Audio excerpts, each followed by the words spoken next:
What is something about the company you work for that they would not like the customer to know?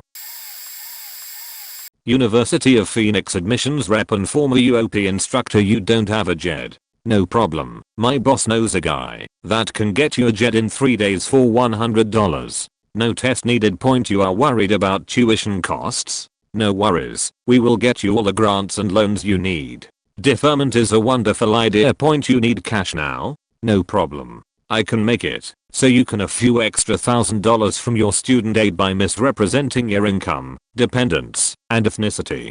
Scared that college will be hard and time consuming? Nope. For $100 a class, I can give you an email address to someone who will log in as you, post discussions, do your assignments, with a minimum of a B grade. Point. Failing a class and scared about getting expelled? Tell the dean of the school that your instructor told an off-color joke about racism, sexism, or rap. Automatic A.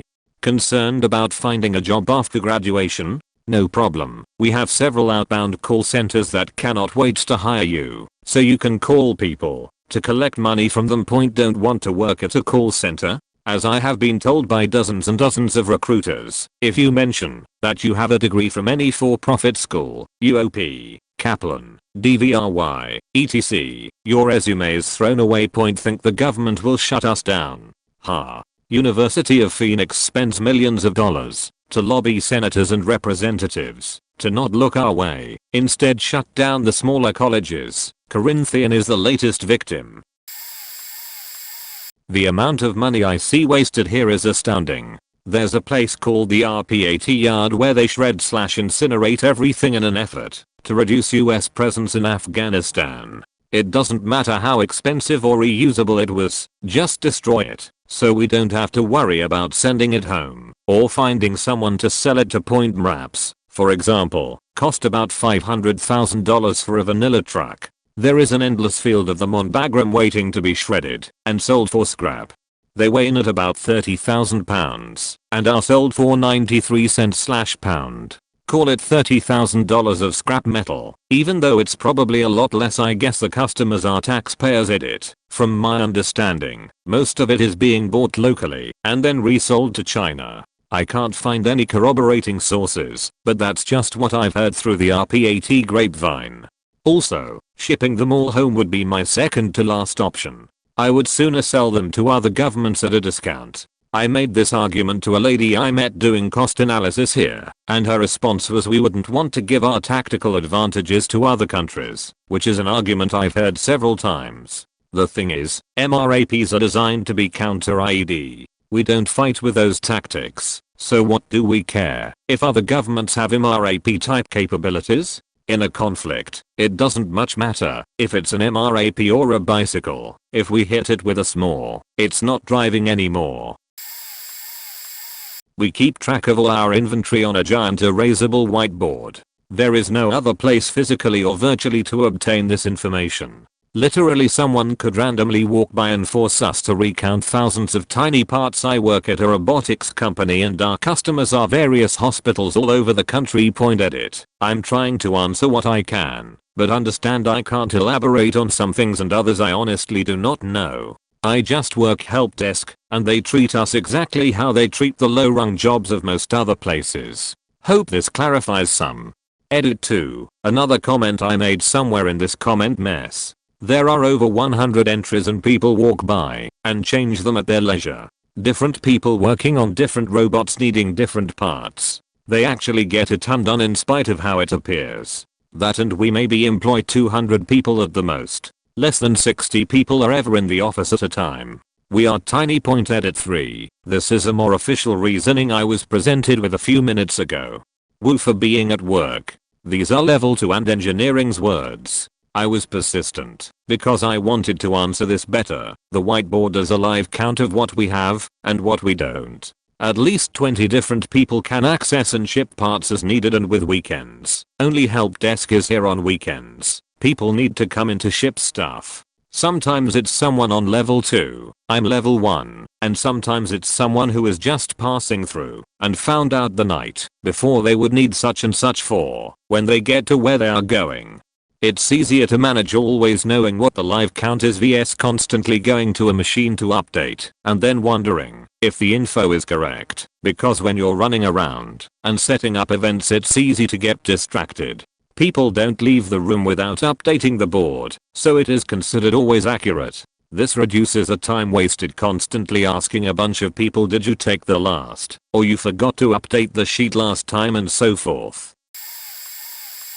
I work at a radio station. Here are some fun facts. The DJs you hear are rarely live. They voice track hours ahead of time, so they can go to their other jobs. Unless you're an enormously popular DJ, you'll barely make enough money to feed yourself. Hence the other jobs. A lot of the voice tracks you hear are likely from other markets. If a station is too cheap to hire more on-air talent, they'll have someone from another market go over your playlist and voice track.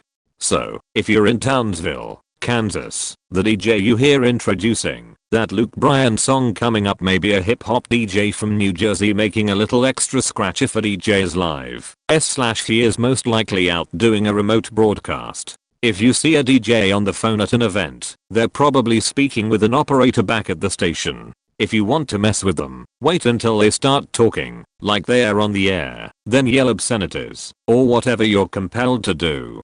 Even if they have a delay back in the studio, chances are the board op is an intern who's not paying enough attention to black you out in time when a DJ says the next track is by request. They're lying 99% of the time. We just make up names to make it sound like we are engaged with the audience. The request line is often just put on hold so that callers think we are being slammed with calls and not just ignoring them. Every market I've worked in has done this. Every market. The playlist for the day is determined at the national level and then distributed to every market. And yes, it's the same 24 songs you're tired of hearing all day just shuffled up. Even locally owned private stations use national music services to do this for them. Oh boy, could I go on. I'm from a third world country. One of the biggest computer software/hardware companies in the world outsource most of their services to us now. This major computer software company has an email service. If you forgot your password or someone has hacked into your account, then it is our job to get you a new password or return the control of your account back to you. So, you fill up a form with identifying details, full name, birthday, at least 5 contacts, subjects of your recent emails, etc. So we can determine if you really are the owner of that account. We cross-check the details that you've provided us with those in your account. How do we do this? Well, we have 100% access to your account. We can read every single email. We can see your contacts, your pictures, and everything. This software company doesn't have any method to prevent us, their outsourced agents, from reading other people's emails. They basically told us, hey, don't read clients' emails. You'll get a reprimand if you do. Even if I don't have a ticket on my queue, I can easily open the emails of anyone I know who uses this email service, as long as I know their username. The same goes for this company's cloud service. We can also open any files that you store in their cloud, even if you set them on private. I can blackmail a lot of people if I want to but I won't do that because I'm a good person. TLDR, some dude from a third world country is reading your emails right now. Not my current line of work, but my previous. Your private data that our service agreements say we would never look at without expressed verbal consent from you? Yeah, we looked through all of it. That illegally downloaded music you have? Yeah, we copied it. Your sexy photos you took that night with your partner? Yep, that 2.0 warranties were great. Anything that wasn't a physical product we actively sold, that is labor, special order items. If it was something we carried in store, good luck getting your money back, even with that receipt saying you bought it yesterday. Deliberate destruction of data? Oh, we could have saved your data easily, but we just didn't care to, unless it was something we wanted. Oh, you need a replacement part? Well, we had plenty of options, but only the most expensive item we carried happened to be the only one that worked with your particular unit. Did I mention that replacement part was needed because we probably broke it on purpose, just so we had justification for replacing something else? That new part that we had to special order that took 3 days. Yeah, it was actually a used part we had sitting around in our scrap pile.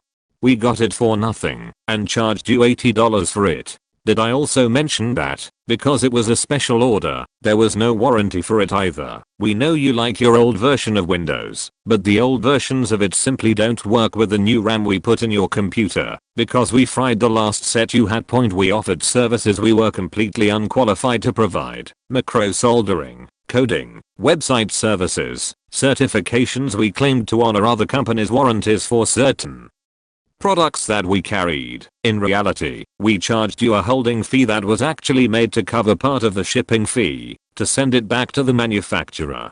And by part, I mean the cost of the shipping label. Our collective knowledge of it was not certified by any degree of reality. We often made up bullshit terms and phrases to appease our customers who didn't know any better. If you had any socially detrimental flaw, oh yeah, you were the subject of hours of jokes with other customers about how stupid you were at everything except breathing. If you showed any inclination or expertise towards it, we sent you elsewhere. We couldn't risk having you making a scene when you realized we were indeed the steaming pile of bullshit you initially suspected us to be. We never followed proper disposal procedures regarding damaged parts. Your repair that took 2 weeks could have been done in 20 minutes, right there, on the spot. Why else would we have charged you a rush fee for starting on it immediately? Immediately meant whenever we felt like getting around to it. The more time sensitive something was, the more likely we were not to care about it. And this is just the short list. There's so much more I could go on about. It's amazing we managed to stay in business given all the shitty practices the owners happily endorsed. Much of it was due to our overwhelmingly sincere customer service. I'm pretty sure if management found a way to glue our lips to our customers' ass, they would have had us do that too. We would promise ridiculous things to appease customers who got upset, and then very carefully nickel and dime them out of as much money as humanly possible.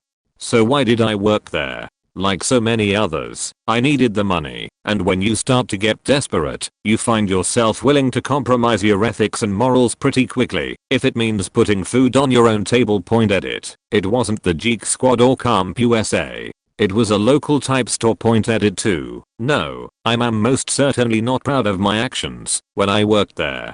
Fortunately, I can say I did check in on them several months after I had left, and the business was going downhill and fast. That was 2 years ago, so I'm hoping the local community has found other providers who treat them better.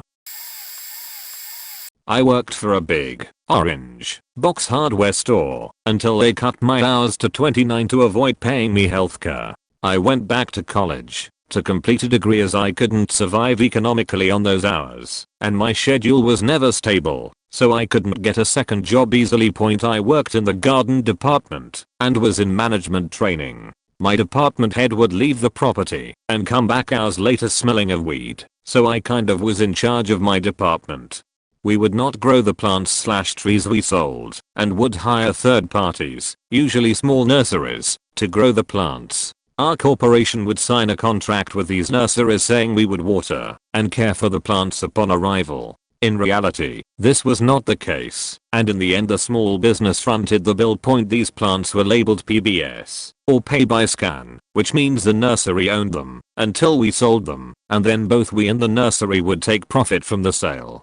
Because of this, there was no incentive for our supervisors to maintain employee staff, to uphold watering schedules, to keep the plants alive, because we didn't own them. So, what would happen would be that plants would come off the trucks, usually scheduled Thursdays before a heavy weekend customer rush, and be placed on the tables for purchasing, and go unwatered.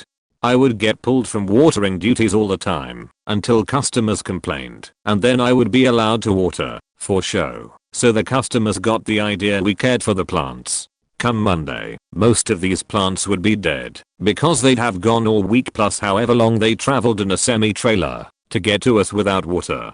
Guess who paid for that waste? Not my corporation, but the little business that grew them. It was what human trafficking is for plants. It disgusted me. We wouldn't compost them either. I even talked with corporate to try to start composting them, but they said it wasn't possible. So, we'd throw plants away by the cartload. We'd sometimes have to order a secondary dumpster for the waste. Also, if there was even a small amount of hail, they'd claim it via insurance and make more profit from that than selling them based on how little we watered them. I figured most people shop at this large orange box hardware store, and you as customers should know this. Still answering questions. We have cost a lot of people their licenses and livelihoods. We install interlocks, a machine that will allow your car to turn on if you don't have alcohol in your breath. The problem is that many do not function properly and report incorrectly. When the client fails a test and says, "I've been sober for a year," we say, "Well, the machine reported alcohol and you can't prove otherwise. Either you fork over $X to cover the violation fees, or we will report non-compliance and you get your license revoked." They have no choice. One day you wake up to go to work and your car doesn't turn on because of the machine. You wonder why. You ask us why. We tell you to tow the car to our shop at your expense and we will look at the unit and refund the tow. We say it was a violation. We won't refund your tow and you also owe us $X for violation fees. The DMV gets a copy of this violation. Your program gets extended for 6 months to a year because of our faulty equipment, which we say we replaced for customer satisfaction and not for malfunctions. All the while you're missing work because we are only open on free 8 to 5. X equals anywhere between $50 and $100. We basically hold licenses for Ansem Point. If you have an interlock right now, feel free to ask me anything. I'll help you beat this monster. Hopefully this doesn't get buried, not because I want the karma, this is a throwaway, but because of how much danger your pets could be in. I used to be a groomer at a fairly famous grooming salon. It wasn't anything you would see on TV, but it was very well known. If there's no window where you can watch the pets being groomed at every stage in the grooming process, choose another groomer. At the salons that don't have any way to watch, the groomers will have all kinds of excuses like, "Oh, it's distracting for people to watch me groom" and such. Don't listen. Yes, in some cases this is true. In my case it's because the animals are being treated like shit and they don't want you to know how rough they are on your companion. So why take the chance behind closed doors with no one able to watch? I watched some of the best groomers in the country, groomers who had friendships with their clients spanning 10+ years, do all of the following. Over the month I worked there, punched a snapping dog in the face and broke his tooth, then claimed the dog did it himself, squeezed an aggressive chihuahua by the throat until he passed out due to lack of oxygen, so he wouldn't be able to fight off the groomer as she picked the hair out of his ears, sprayed ungroomed waiting animals that were barking in their cages with a pressure hose to make them shut up, slammed cats against the wall all the time too. Many times to count, lifted a dog by a leash around his neck to choke him into submission because he was resisting getting into the tub. Didn't rinse out a dog's eyes right away when he got shampoo in them because it serves him right for being an asshole. Deliberately cut dogs' nails so short they bled to punish them for being difficult when the dogs were inevitably really freaked out upon being returned to the owners. The groomers would present bite marks they got from another dog as evidence and would say something along the lines of, "I love dogs, so don't worry about it, but he got me good." They would use the same bite for multiple dogs to prove to the owners that their dogs really were the problem, not to mention scaring the owners into avoiding an investigation as to why their dog is having a meltdown for fear of getting in trouble for having a dangerous dog. TLDR. If you can't watch your pet being groomed, choose a different groomer. Edit. I couldn't call the police because they were friends with every officer in that part of the city. Even the K9s got groomed there. They may have retaliated. These were shitty officers. I did call animal control, but they wanted evidence, and I got fired before I could get a wearable hidden camera. I exchanged blows with the owner's brother when he hung/choked the dog I mentioned above. I had gotten into verbal altercations with the other groomers before that, but that's what pushed me over the edge. I have let as many people know as possible about what goes on there, and their business has tanked after a dog died from head trauma he supposedly inflicted on himself. I work in the ag industry, specifically for a company that sells chemicals, pesticides, herbicides, and fertilizer, and we use airplanes or ground machines, floaters, and sprayers to apply it. The customers know what we do, but if the EPA knew how many chemicals get spilled without being reported, we would shut down. Examples: one day air full tote, 250 gallons of Roundup, glyphosate, got spilled on the dirt, and we just ran water over it. There were tons of dead frogs the next day. I have gotten chemicals spilled on me and all I've done is change clothes. OSHA would also have a heyday with us. We have broken so many rules it's not even funny. We regularly climb on tall things with no safety gear. None of us have forklift operator permits. The CEO follows the rules, but we get so busy and tired we have to cut corners at times to keep him happy. So we had our mistakes from him. I would report it, but I get paid really well, and my dad and brother also work for the company and I don't want it shut down. The examples I gave hardly never happen, but the scary thing is that they do, and one day someone could easily get hurt. Edit. Sorry for the bad formatting. I typed this on my phone while I was taking a sheet. Edit 2. So update. After I got off work for the day I talked to my boss and we documented the times I got chemicals spilled on me. He contacted OSHA and the EPA and they will be out next week to do an education session on chemicals and large equipment. He is going to have a talk with the one guy who is causing the majority of the issues. Hopefully I can report back with good news. This isn't entirely the criteria of the question, but it's definitely something we keep from the public. I work for big AV company. No, we don't make viruses. Yes, our product really does protect you if you configure it right. The thing is, we are an essential part of business networks. People call Microsoft when they have OS problems. People call us when they have its security problems. If you think that your company IT guy is a magical computer wizard, we are the people he calls.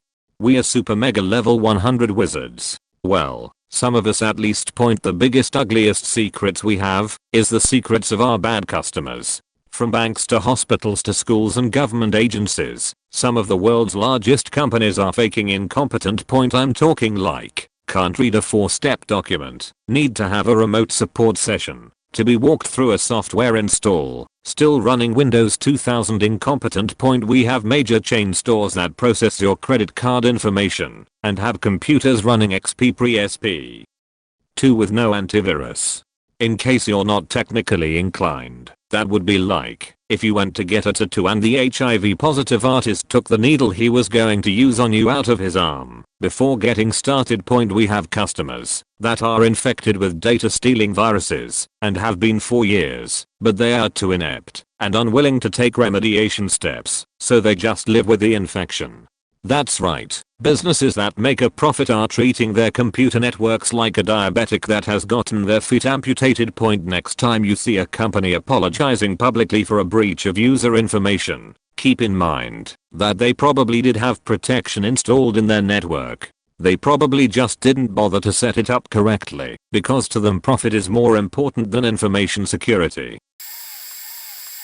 I deliver room service in a high-end hotel, and any unopened alcohol delivered to a room, or brought in and left by a guest, gets resold. It gets bagged up by housekeeping, or picked up by us, brought back to our coolers, and then sold again. I think it's a little weird, especially when it's stuff that the guest obviously brought in, because we don't sell it anywhere in the resort.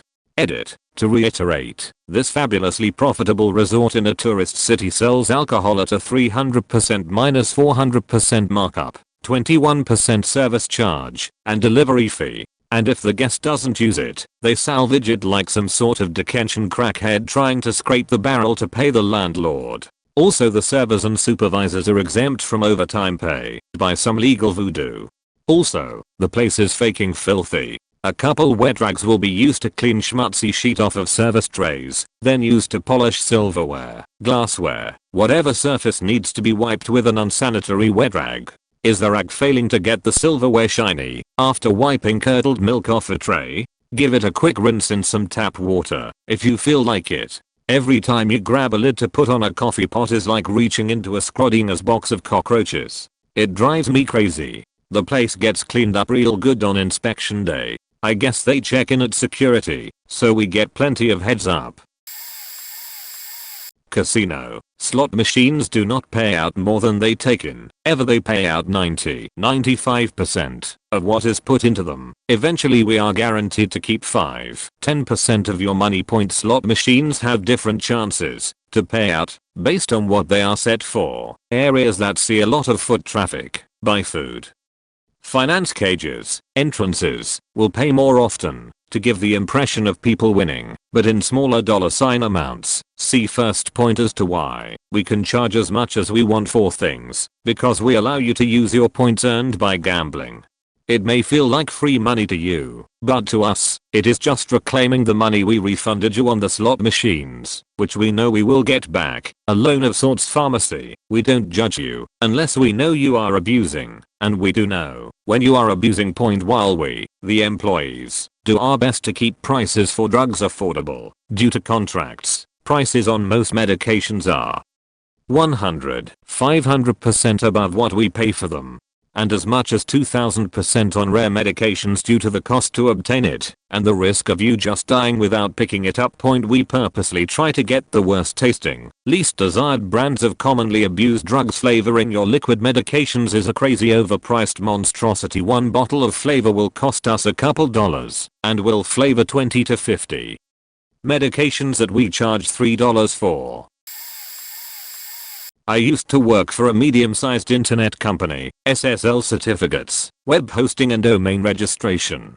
Some of these that come to mind. We didn't have any security policies. None. All of our customers could gain access to each other's directories/sites. We ran 40 GB of customer storage on a consumer-grade NAS system. All of our systems ran outdated and insecure OS, databases and web servers. Our custom CMS had more holes than a colander.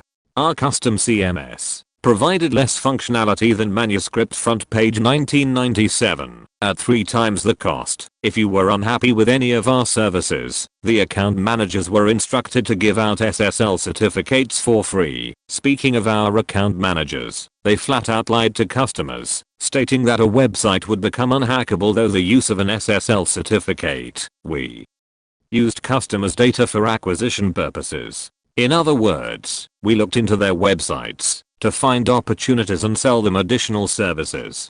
A huge ethical no-no. Our developers spent more time arguing amongst themselves than actually writing code. Billing information, including credit card info, was stored in a plain text file on a semi-public directory on our root web server. All of our systems were publicly accessible through SSH. Root login was allowed as well. During the year I worked there, 30% of the employees left. SSL vetting procedures were not followed, even though we were contractual obligated to do so. On numerous occasions this resulted in people receiving SSL certificates for domains they didn't even know. Roughly half of our customer base consisted of botheters, CC servers, websites spreading malware and other assorted types of criminal enterprises. Management knew and welcomed this, as cybercriminals pay good money. I was actually asked to remove a virus scanner from a server as it threw a tantrum every time it scanned a Zeus controller installed by one of our customers. We stored no transaction data of any kind for law enforcement. Companies in this industry are legally required to do so, but we didn't. Not because we pretended to be bulletproof or something like that. No. We just thought it was too much of a hassle. Our mount spent more time on designing websites for new products than actually managing the company. One of our account managers claimed to go on visits to customers every day, while in reality he was sitting at home playing video games. It took us 8 months to figure this out. Nobody used named users. Everyone logged in using root. One of our projects entailed scanning all domains in Europe for marketing purposes and generation of sales leads. Due to a configuration error and us having access to a 10 GB uplink, we ended up DDoSing our uplink provider. Our lead software designer/systems architect knew nothing about ITIL, Prince second, Agile or any other more or less recent methodologies. This resulted in terrible quality control, feature creep and past deadlines. Our main project was 2 years past the original due date when I started there and still isn't finished. I've been gone for a year now. Pawn shop clerk. I work in the pawn shop industry. It's nothing like it is on Pawn Stars. We sell used, sometimes broken, crap overpriced, and we know exactly who to lend to. Here's looking at you people on welfare or family allowance. We also buy stolen stuff all the time. It's not hard to tell what is and what isn't stolen, and most of the time, when we should be taking down serial numbers and such, we don't, or if we think it's stolen we type in a random one from the floor. A few of the shops I've worked at even dabbled in the illegal trade of ivory, bear claws and eagle feathers and other such things. One got caught. They all steal from you, and the governor. My daily job involved a lot of book management. Pawn shops make great money, but it's not for the honest. I've sold everything from ivory coffee tables, grey cup rings and firearms, all of which I was not supposed to. Cash Canada is just as sleazy as the private ones. A CMP don't care about your stolen goods. I once had a guy bringing a stolen moose head from a lodge down the street. I bought it just cause. Half hour later our CMP comes in, and it's still on the front desk and has looking for it. First thing out of the RCMP's mouth was, "Is this what I'm here for?" He knew I knew, lol. I said no with a smile ear to ear and he sighed and left. It's easier for us to lie and keep your stuff. Cops don't want the hassle. My house, if furnished with stolen everything. I could go on for hours. If the life of a con man interests you, work at a pawn shop. You will learn quick. Hate me. Hate the gap. Yeah, W.E. hate me IDC. I work for a company that orchestrates help and emergency services for people trapped in elevators. We also handle emergency pull calls. Rule 1. If you are stuck in an elevator, you are not our first priority. You are considered to be safe until the point of passing through the doors. Leaving the elevator is the most dangerous part. Elevator doors will cut you in half if you try to leave before it's safe. Rule 2. You are not special. We handle about 20 entrapment an hour from Canada to Hawaii to the Caribbean and everywhere in between. So sit tight, you might be there a while. Rule 3. Stop faking calling back for an updates. In our office we monitor 18,000 phones. On each shift we have a maximum of 6 people, usually 3 or 4. If you call in after 12 there might be one person, if the other guy is in the bathroom. Every time you call in you're delaying someone else's help. Stop it. You're fine. There could be a 5-year-old drowning in a pool while you call in asking what's happening. 2 minutes after I disconnected with you. Also it takes about 2 minutes to make a call for help, and that's when no one answers, and sometimes we have call lists that are up to 8 people long. We have not forgotten you. We are calling for help. Chillax. We got it. Point. Rule 4. Do not say you need medical attention when you don't. We record everything. The recordings will get subpoenaed, and you will get in deep shit for misuse of the emergency medical system. Rule 5. We will not call the fire department unless there is a fire or you are going to die right now. See Rule #4. We are there to prevent that from happening. The building you're in saves thousands in damages caused by the fire department because of us. You can call them from your cell phone all you want, but I reiterate, we will not call the fire department. Food in our kids' mouths is way more important to us than the group of 18 people who exceeded the weight limit on the cab. Point. Tips and tricks. If you find yourself stuck, push the door open button and hold it for 5 seconds. It will reset the elevator 60% of the time.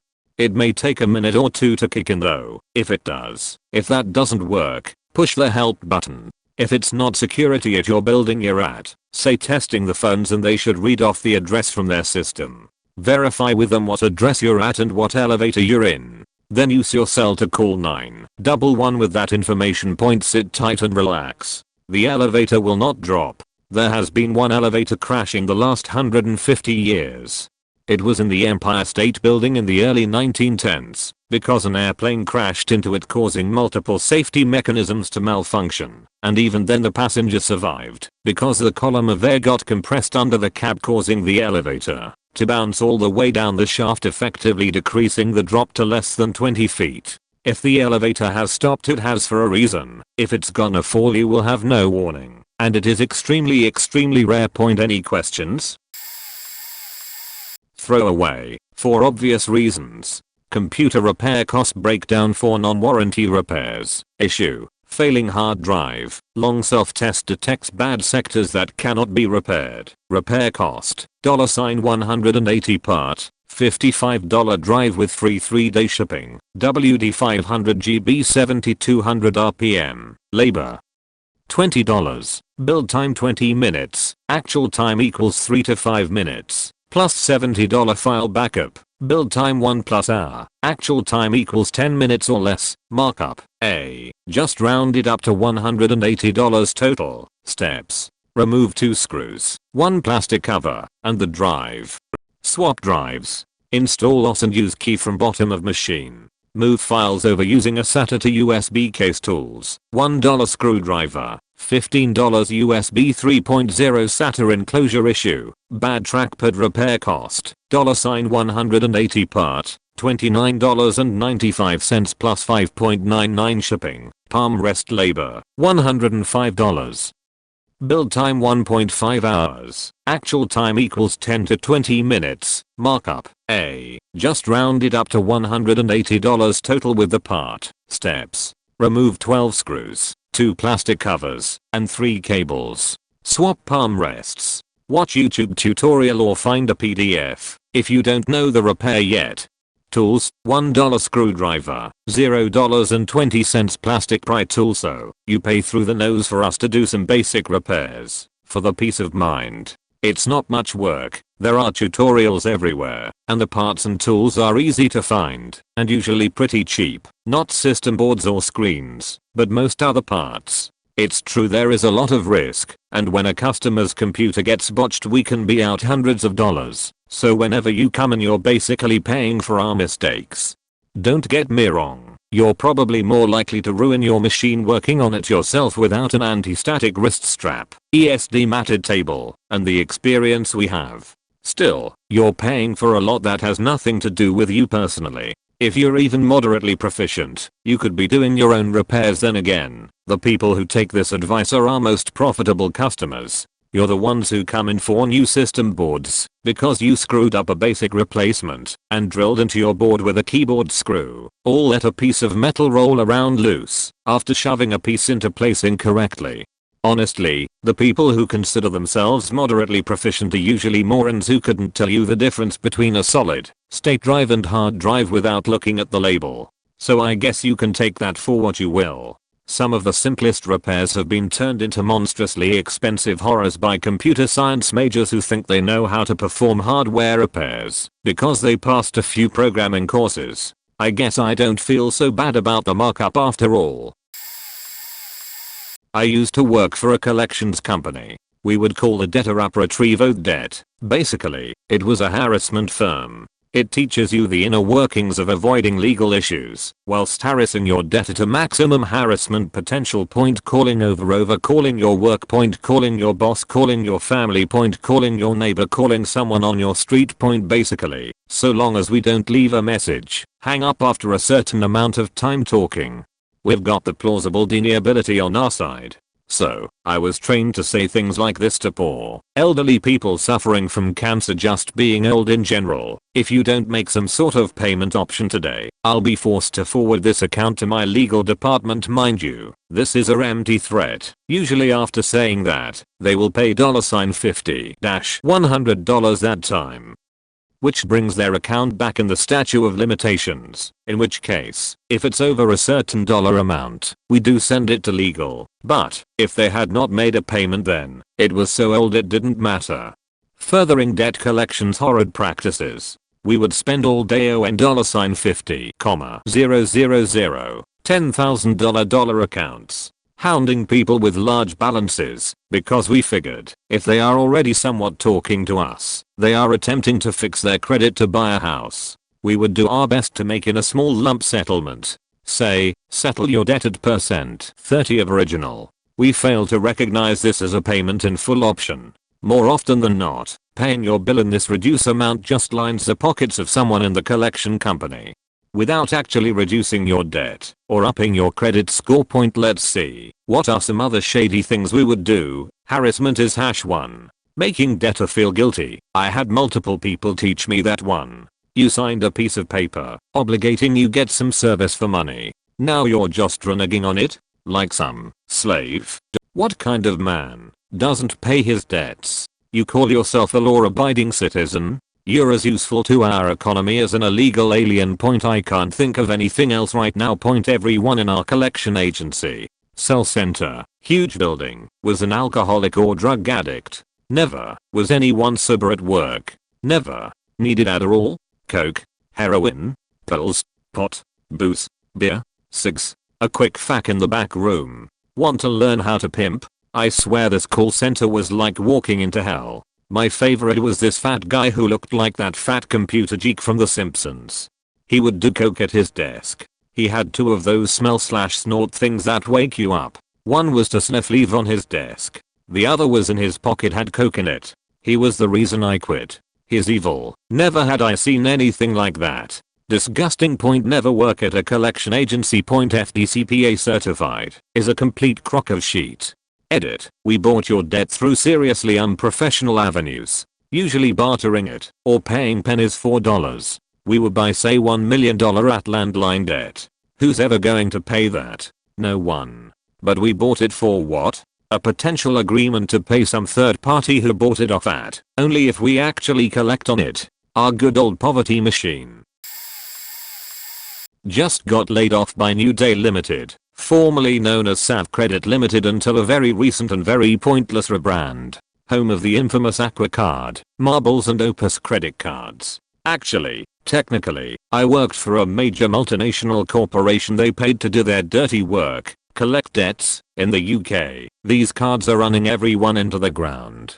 Every other call I took on a daily basis, so maybe 45 out of 90, was to set up a payment plan / go through an income and expenditure form because the customer was in financial difficulties and couldn't make their minimum payments. These cards are specifically targeted at people with poor credit histories. It is completely common for them to be issued to the unemployed. When a customer is put on a payment plan or some kind of debt management strategy, we act, and they perceive, as though we are doing them a big favor. In actual fact, everyone at the company is 100% aware at least half the accounts will be defaulted on. So yeah, add New Day Limited / Sav Credit Limited / First Data Corporation to your sheet list. Literally the devil. Don't give me any shit about how, if they couldn't afford it, they shouldn't take out the credit cards. Many credit cards I'm totally fine with. These cards in particular I think are morally wrong. No corporation should be allowed to issue the vulnerable, unemployed and mentally handicapped a credit card charging in excess of 40% April. They're sucking wealth from the poorest in society and putting it into the hands of their boardroom, directors, and managers. I worked my fair share of part-time gigs. That weight loss program you just paid $399 per month for is a crock of shit. You are expected to pay for a weight loss journal, $50, come in 3 times a week, $60 per session, to meet with someone who has no idea what they're doing and gives no fuck about you losing weight. Spend between $55 to $75 on pills, shakes, vitamins, snack bars that aren't approved by the FDA, and on top of that get made fun of behind your back. Spend enough and you'll lose the weight, but gain it all back plus some when you leave. Seeing a movie? Do not eat the popcorn, and don't even think of getting that golden glorious blob of butter on your popcorn. Just know, on second thought, do not eat any food from a movie theater. Those people serving you have probably been told they are disposable and get attitude and disrespect from supervisors, which is likely passed down from their manager, who get it from their boss because they have a miserable life. Toxic environments infect employees who unfortunately pass it on to you when serving you. Your food is mishandled and half-assed. I won't even get into food prices. Oh my gosh, you look so cute, and that eye rolling welcome you just got for walking into my clothing store is obviously fake. Have nice big boobies and are a size 7+? Just leave. No one will pay attention to you. We want tall and thin in our store. Oh, are you lingering for more than 2 seconds? Be prepared to have at least 2 of us come up to you with clothing items to try on. This would look so cute on you. I'll start you a change room because our numbers are down for the day. On a personal note, I was shamed for being a tomboy and having big boobs. Why even bother to hire me? Policy said we had to buy an outfit when new stock came in. I made pennies and what I earned was supposed to go towards school. I love that the pile of clothes I spent thousands on and will never wear is in a box collecting dust. It took me a while to see what was up, but I left when my new boss called me a hobo. I used to help draft the regulations for computer security for the US power grid. Things were messed up in the beginning because we had people that learned computers in the industry coming up with ideas, but then a new group of security professionals from other industries got involved and things were starting to look like they were going to get fixed. About the time that the bigger utilities realized that the new regulations we were drafting were going to make them have to spend some serious money and actually secure things, they decided they needed to have more say in the process. So they pressured to have more positions on the draft team, created and forced their own votes into the team and started, basically, vetoing all changes. I ended up leaving the industry when I was having panic attacks on Sunday night thinking about coming into work. Things were getting so bad that the DOD wanted to take over, but everyone knew that would never fly. So instead Congress was looking to move security over to Department of Homeland Security. As much as I hated the idea of DHS, I had to admit that it was a better plan than the failed self-regulation process going on. However, that was about the time that Congress changed to the current, no, we won't do anything that might look good state we have now, and the draft legislation fell apart. TLDR. Self-regulation of the power industry has created worthless computer security regulations and our power grid is seriously insecure. There are literally hundreds of websites for purchasing secondary market tickets and most of those sites all go to the same damn call center I worked in a year ago. They work very hard to pretend the businesses aren't related, but if you get calticket.com, Ticket Network, Ticket Liquidators, Tickets Now, TickIQ, Tickets.com, Batickets.com, Front Row Tickets, Ticketek.com, Cheap Tickets, or Excite.com just to name a few, they're all going to the same damn place. It's the same faking brokers listing on hundreds of sites, all going to the same call center. The only difference is some sites have different service fees. Worked there for a year, still can't tell you what that's for. The brokers are already making a ridiculous profit for selling so high above face value and slightly different prices. You're still paying hundreds, possibly thousands more for tickets you may or may not receive. Thankfully, no-show tickets are one of the only things we can actually issue a refund for. Well, that we can ask the broker to issue a refund for. They still get to decide whether or not to actually do it. Just cause you're giving us the card info doesn't mean the charges are going through us. The money never touches our hands, except for our cut after everything's said and done. Maybe that's the purpose of the service fee. It goes right to the brokers, which is something you usually don't find out until you're on our phones yelling about wanting to be refunded. We couldn't, even if we wanted to. Point also, if you're going to call Ticketmaster, for fuck's sakes please listen to the person's intro. If your operator says anything other than thank you for calling Ticketmaster, you're not calling Ticketmaster. Call Ticket and Front Row Tickets are the two most common numbers that'll show up in Google ads when you're looking for it. Reading comprehension can really solve most, if not all of the problems I ever encountered with customers. Their point TLDR, the hundreds ticket places you see are actually all the same place. Not to mention competitors StubHub, Vivid Seats etc. will actually buy tickets from us and each other if they don't have them. Point secondary ticket market is bullshit. Save your dollars for Ticketmaster if you can. Kroger. Second best profit margins in the business. They are constantly cutting employee benefits and hours, all the while telling those same employees that they are valued. On top of all that, they have the gall to force employees to kiss us until their tongues are brown. They made us go through this infernal rigmarole with each and every customer, the hoity-toity rich ladies looking down their noses at you. The crusty drunk buns coming through with bottles of Listerine, the ornery geriatric regular who shamelessly ogles the attractive women while smelling of mothballs and denture paste. Hi. How are you doing today? Did you find everything okay? Good. Have a great day and thanks for shopping at. Made me sick to my stomach every time I had to say it. Why can't I just say hi and scan your groceries like a boss? Instead I have to put on this saccharine facade. I no longer work in that shithole. I ain't kissing as for minimum wage. Those people are not my betters. To be honest, it wouldn't be so bad if half the people didn't straight up snub you when you interact with them. People rarely made eye contact with me. Most simply watched the screen. I lost count of the number of people who would respond with silence. How are you today? glow as I wanted to reach across the counter and grab those G-Watts by their fat little faces and make them acknowledge me. So many rude, entitled assholes out there. If Kroger had given me a little agency or a fatter paycheck, take your pick, I might not have had a problem. Okay, I still would have, but it would have been lessened. If I could have just reacted to people like that instead of sucking it up and moving forward, I would have been much happier. Their point moral of the story, show some goddamn decency, you prick. You know who you are.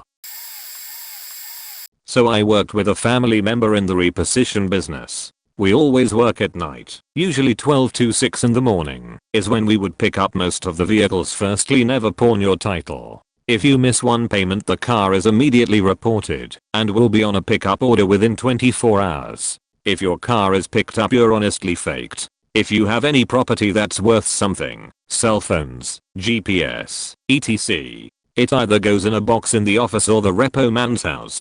Literally, the box we had in the office was slap full of tech stuff easily worth a few grand. Also, we would routinely damage people's cars, backing cars in the lot into each other, road signs, post, mailboxes. All we have to do is report that the vehicle was damaged when we picked it up. Same goes with the property. If it's not on the report, it wasn't in the car. If your car is up for repo, or might be in the future, always put it in the garage, behind the house, or back it up with the license plate not visible to the street. We have cameras that record license plates and their GPS locations in case they come up for repo, and it will set off an alarm, and we'll grab it. Cover up your VIN numbers so they can't confirm the order. VIN numbers will be on your dashboard on the driver's side right under the windshield and in the crack of the driver's side door. Even if the vehicle's plate matches, you're legally supposed to check the VIN, because if it's a computer glitch or an error, then it's considered theft and you can very much sue the shit out of them if they even return it. Always call the cops and sit in the vehicle until they arrive, or preferably behind it, so they can't hook the boom. Immediately tell them they are trespassing and they have to leave your property. It's not Operation Repo, they can't physically move you out of the way, so record the encounter. Once the cops arrive, be as friendly as possible. Tell them he was trespassing and you told him to leave the property. A lot of the time the cops will tell the repo man to fuck off if it's not on the boom. If it is, then it's a coin flip on what they'll say. Point at it. Also forgot to say, the guy who's taking your car doesn't give a fuck if you paid your bill or not, or if you had a deal with the bank or whatever. He gets paid on the number of cars he picks up, so whatever you say to him does not matter, he wants his money. Made a throwaway for this. I used to work for a company called New Horizons. It was a computer training company, and they had a business and a consumer side. This was back when the federal government was bankrolling lots of student loans through Sally Me. Basically any schmo off the street could just walk in and get a loan for $17.5 thousand, which was the maximum at the time, that someone could get for an on-state training program. I worked for the business side, basically telemarketing to companies trying to get them to buy training, but we had a consumer side that sold private training programs financed by the government. So the people I work for basically put together a training plan for consumers. They package up about $10K in training, jack the price to $17.5K, and call it a program or a career track that's supposed to prepare you for a real world job in the tech space. Next, they'd post jobs for fake tech positions at fake companies online in our area. They'd pitch the applications from the ones that were actually qualified, and they'd call up only the people who were unsuited for the job. One of our salespeople would conduct a fake interview with the person and would seem really enthused about the person on the other end of the phone. Then, after 45 minutes of a fake phone interview, they'd ask about their qualifications and find that they didn't have a certification or didn't have quite the experience. The interviewer would say that it's really a shame because they are always looking for good people, and have they ever considered taking a few courses to prepare them for the job? They weren't looking to fill the position right away. Would they be interested in banging out a course or 2 or 20? Yes. I'm going to have someone from a place I trust call you and set up a tour of their training facility. We partner with them to find and develop quality applicants. This trusted person was really just the other salesperson in the cube next to them, who would call them 20 minutes later and promise job opportunities out the yin yang. All they had to do was go $17.5 thousand into debt. Fake interview, fake credentials, shitty training, and the worst part was that we only had a job placement rate of about 2%.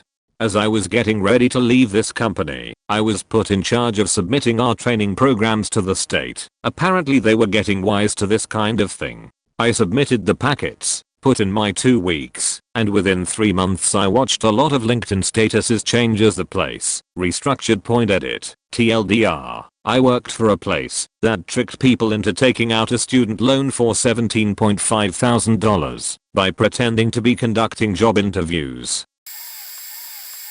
The airline I work for is allowed to, and encouraged, to depart up to 10+ minutes early to help on-time performance. It doesn't matter if we see families running up to the gate at the last minute and waving to us. If the jet bridge door to the top is closed and the gate agent has already told the computer how many passengers are on the plane, it would require them to reopen the flight to add more passengers and bags, which might mean a potential delay.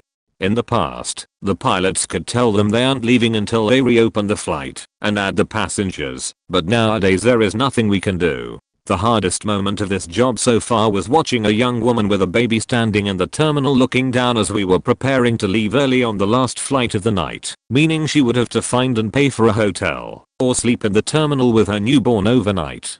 Also, don't drink the coffee if your plane seats 50 people or less. They don't actually make the coffee on board. They put the coffee into these jugs that are kept warm, usually lukewarm, with heating pads. Those jugs are vile. It isn't uncommon to have dead bugs or leftover cleaning stuff in them before they fill them with coffee. Also, if they serve you the full can of Coke, which you can totally ask for, make sure to wipe the top of those cans off with a sani pad, which they will also give you if you ask for it. Those cans are stacked in pallets under the terminal and usually have God knows what leaking on top of them while they are sitting there.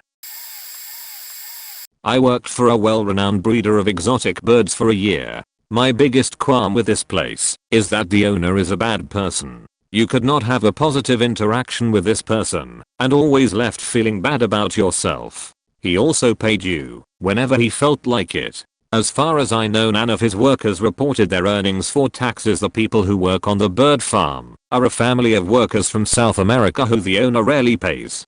This family will literally pull their dollars together to buy bread, while the owner takes lavish vacations for months at a time in exotic destinations. The workers live on site and are basically stuck there. When I was there, one woman wanted to move back to her home in South America, but the owner owed her several $1000s and she wouldn't be able to move until she was paid. This was a few years ago, and she's still there last I checked. The birds are mostly well taken care of. The workers do their best, but are not exactly trained to be working with these birds. There are also only 5 workers caring for over 350 birds. Workers are also sent into enclosures with aggressive birds who naturally attack at the workers' hands and face. One woman had a close incident where a bird attacked her right between the eyes.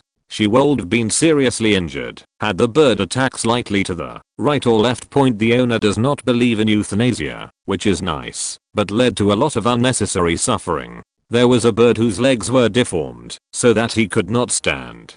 His legs curled beneath his body, and he would get around by flapping his wings and scooting along his butt. He was kept in a cage too small for him with a wire bottom, so his feathers and state of life in general were poor. He'd often be covered in his own poop because of the way he had to get around. He passed away after a few months. There was a baby born with a deformed beak.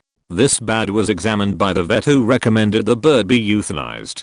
The bird was allowed to live, and his beak grew in such a way that the top part of the beak curled down and pierced through the bottom beak. He was a sweet and happy baby. The owner created a device kind of like birdie braces to try and correct it, but the bird seemed to be in constant pain anytime he wore it. This bird passed away. If a bird was born with a slightly crooked beak, the beak was mended back into shape for cosmetic reasons by force using hands. The birds would cry in pain every time this was done. There were several birds that were once pets who were extremely sweet and once put into breeding cages plucked their feathers until they were bald. There were a couple birds in the hospital room with absolutely nothing wrong with them who were just kept in cages too small for them for seemingly no reason. It also seemed that many birds passed away. It was at least once a week that we'd find a dead one. I do think this is fairly common though given the number of birds in the collection. Finally, the breeder's website claims that all babies sold are hand tame and sweet. The truth is the birds are hand fed and only receive interaction when they are being fed. Internships are also offered here claiming you will learn tons about breeding exotic birds. The truth is you will clean dishes and rake leaves for 2 months, and your last couple weeks there you will learn to feed baby birds, but not really have enough time to get a handle for it. Thanks Reddit, I needed a good vent about this place. Bean spilling time. No company names, but they shouldn't be hard to figure out. My first job was for a store that sold a lot of electronics and radio parts. My store in particular was a little shack in a strip mall. People hand over their SS hash to these guys and let them take their driver's licenses into the back room without a second thought when they buy a phone. No one went through any sort of background check or drug screening. We all knew exactly how good your credit was, and a number of employees would go on mysterious shopping sprees once every 6 months or so, right after having had a customer with great credit. Basically they figured they could get higher limit CCs with customers' information, and as long as they didn't do it too often, or in the area, they'd usually go a couple towns over, or to a nearby metro area and maximum out the cards in a day or two. This likely isn't standard at most locations but no one seemed to care at my location. My next job was with a certain 3-letter cell carrier. We always had the highest price on phones. We were instructed to add on extras the customer didn't want, that only showed up in the electronic version of the contract that was emailed to them. We cut out UPCs for customers to help them complete the mail-in rebate. The real reason for cutting out UPCs at the store is that it made the phones unreturnable. So even if somebody wanted to cancel our crappy service in the first 15 days they would still have to pay full price, $400 to $500, for the phone which most people couldn't afford. I worked next at a club that's very large. Once again, my job was selling cell phones. No one was given any training. The head of the cell phone department, when I got there, had worked in grocery recently. The scammers knew this and repeatedly attempted to scam our store with identity theft. They soon realized that I knew what was up and ended up coming when I wasn't working. They got almost 100 phones from us under a number of identities before our department was shut down by the police. Worked at Dish Network. They would not like you to know that pressing 1 for tech support and 2 for customer service will take you to the same person regardless. It just determines how much time that CSR is allowed to be on the phone. 5 o'clock for customer service, 8 to 9 minutes for tech, that almost none of the employees that you'll talk to have been trained on. How to service your receiver. We read a script of things to do in order and hope it works. We are encouraged to add products to your account without your permission or even knowledge, even if it just makes us a few cents. If you ask to talk to a supervisor, more than likely you're just going to end up talking to another level 1 CSR because the supervisor is too busy to take the call. Read, watching YouTube, playing iPhone games, surfing the web. If you want to cancel, our objective is to give you what you want, but we won't do a lot, and failing that, to give you the runaround long enough for you to get bored/frustrated and give up. We are constantly losing services like channels and are required to shift the blame for the lost service to whoever owns that service instead of our own failure to negotiate.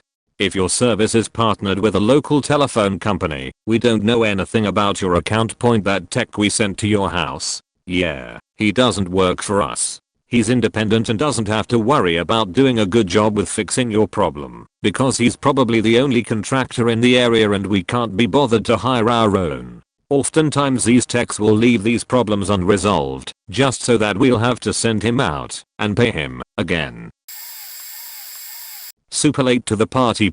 I worked at a hotel doing maintenance for a few years. Let's just call it Christmas in, Thanksgiving in, or Easter in. I think you get the idea. The franchise was owned by a company out east, and we are in the mountain states. Things I saw still bother me. One example, we had a regional manager come in with representatives from the franchise to do the evaluation. Our nicest rooms were on the northwest side of the building 7 stories up.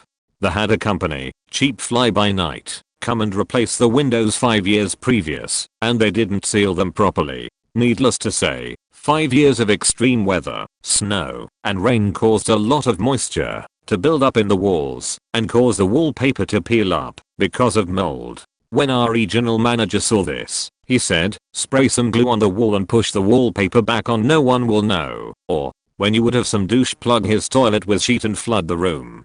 They would make us go in, unplug it, put fans on the carpet to dry as fast as possible so they could rent the room. It would take too long if they cleaned the carpets. Always wear shoes in your hotel room, people. Another instance is that there is an atrium that has a balcony on each floor, 7 floors high. We were finally getting Wi-Fi spread through that atrium and in all rooms.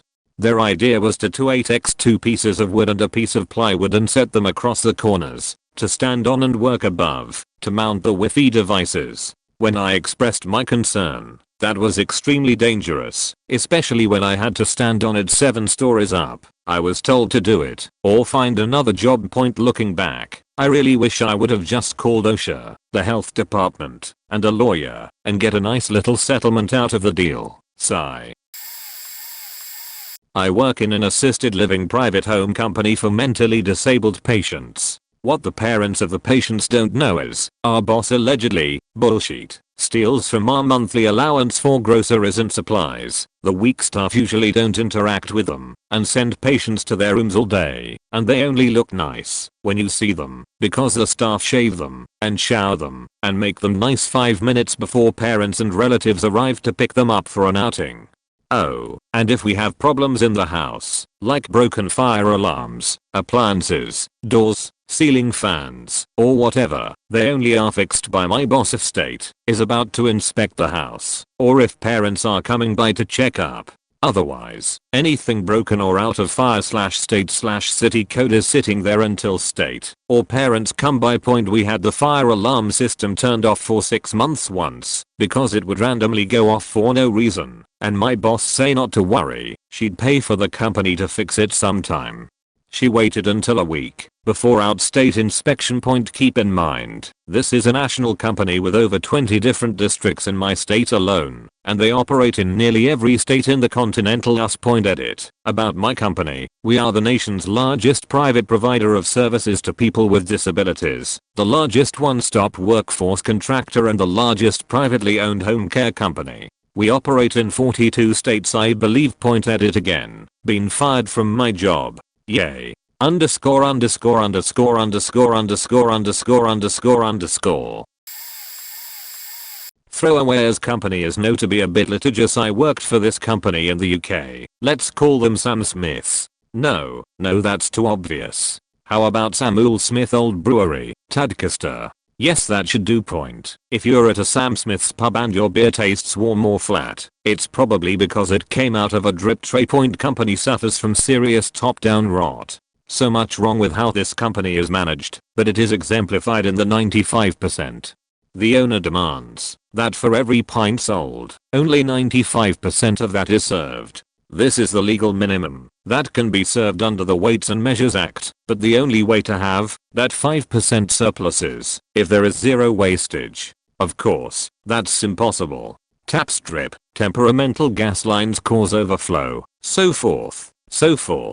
But if the surplus drops below 5%, or really 10%, the landlord would start getting threats from the owner that they'd be out of a job. Which in turn led to the landlord and the duty manager putting pressure on us to serve as much head as possible, meaning dropping below that 95%. But worse than that, taking the beer that went in the drip tray and tipping it in a glass and topping it up. You know, the beer that's run down your sweaty hand as went over the side of the glass and into the tray. It wasn't long before I quit. Surprise, surprise. Morale was very low for that reason, and so many more. However, since then I've discovered it was in no way isolated to the pub I worked in. It's commonplace in Sam Smith's pub, and if it isn't in any given one, that landlord probably won't have his job for long. And the sheet kikers can't afford to jeopardize their livelihood. Here's an article in the Mirror for some corroboration. It is company policy to try to increase profits by giving the punters less than a full pint. We got a letter warning us. Mark, 43, and partner Julie, 50, were told he must have a 5% surplus on all the pub's drink stock when he started in December last year. The only way to achieve that was to serve 95% pints, the minimum allowed by trading standards, with the other 5% filled up with head. I know I'm about 12 hours late to this party, but it doesn't hurt to have yet another Google hit. I worked for the icing in the mall, same company as Claire's, while I was in college for about 2 months. I hated it there, mostly because I would work the entire shift alone, which meant no one to talk to, and if it was busy, no breaks of any kind. A couple of things stand out. 1. The training for piercing ears was a 30-minute video showing how to do it. I never practiced on anything before my first piercing. We simply put a dot on the customer's ear with a marker and then loaded the piercing gun and pushed the earring through, so the gun fired at the same rate your hand squeezes the trigger, if that makes sense. My first piercing was a 3-month-old baby. This is the age you are allowed to have your child's ears pierced. I freaked out mid-piercing and didn't push the earring all the way through. Luckily my manager was there to correct it, or who knows what would have happened. I was terrified. And 2. The time clock was done with millisecond DOS, and my manager would constantly leave early and come in the next day and change her time clock. After she left early one day, I was stuck on something when I was closing and called the assistant manager and asked for help.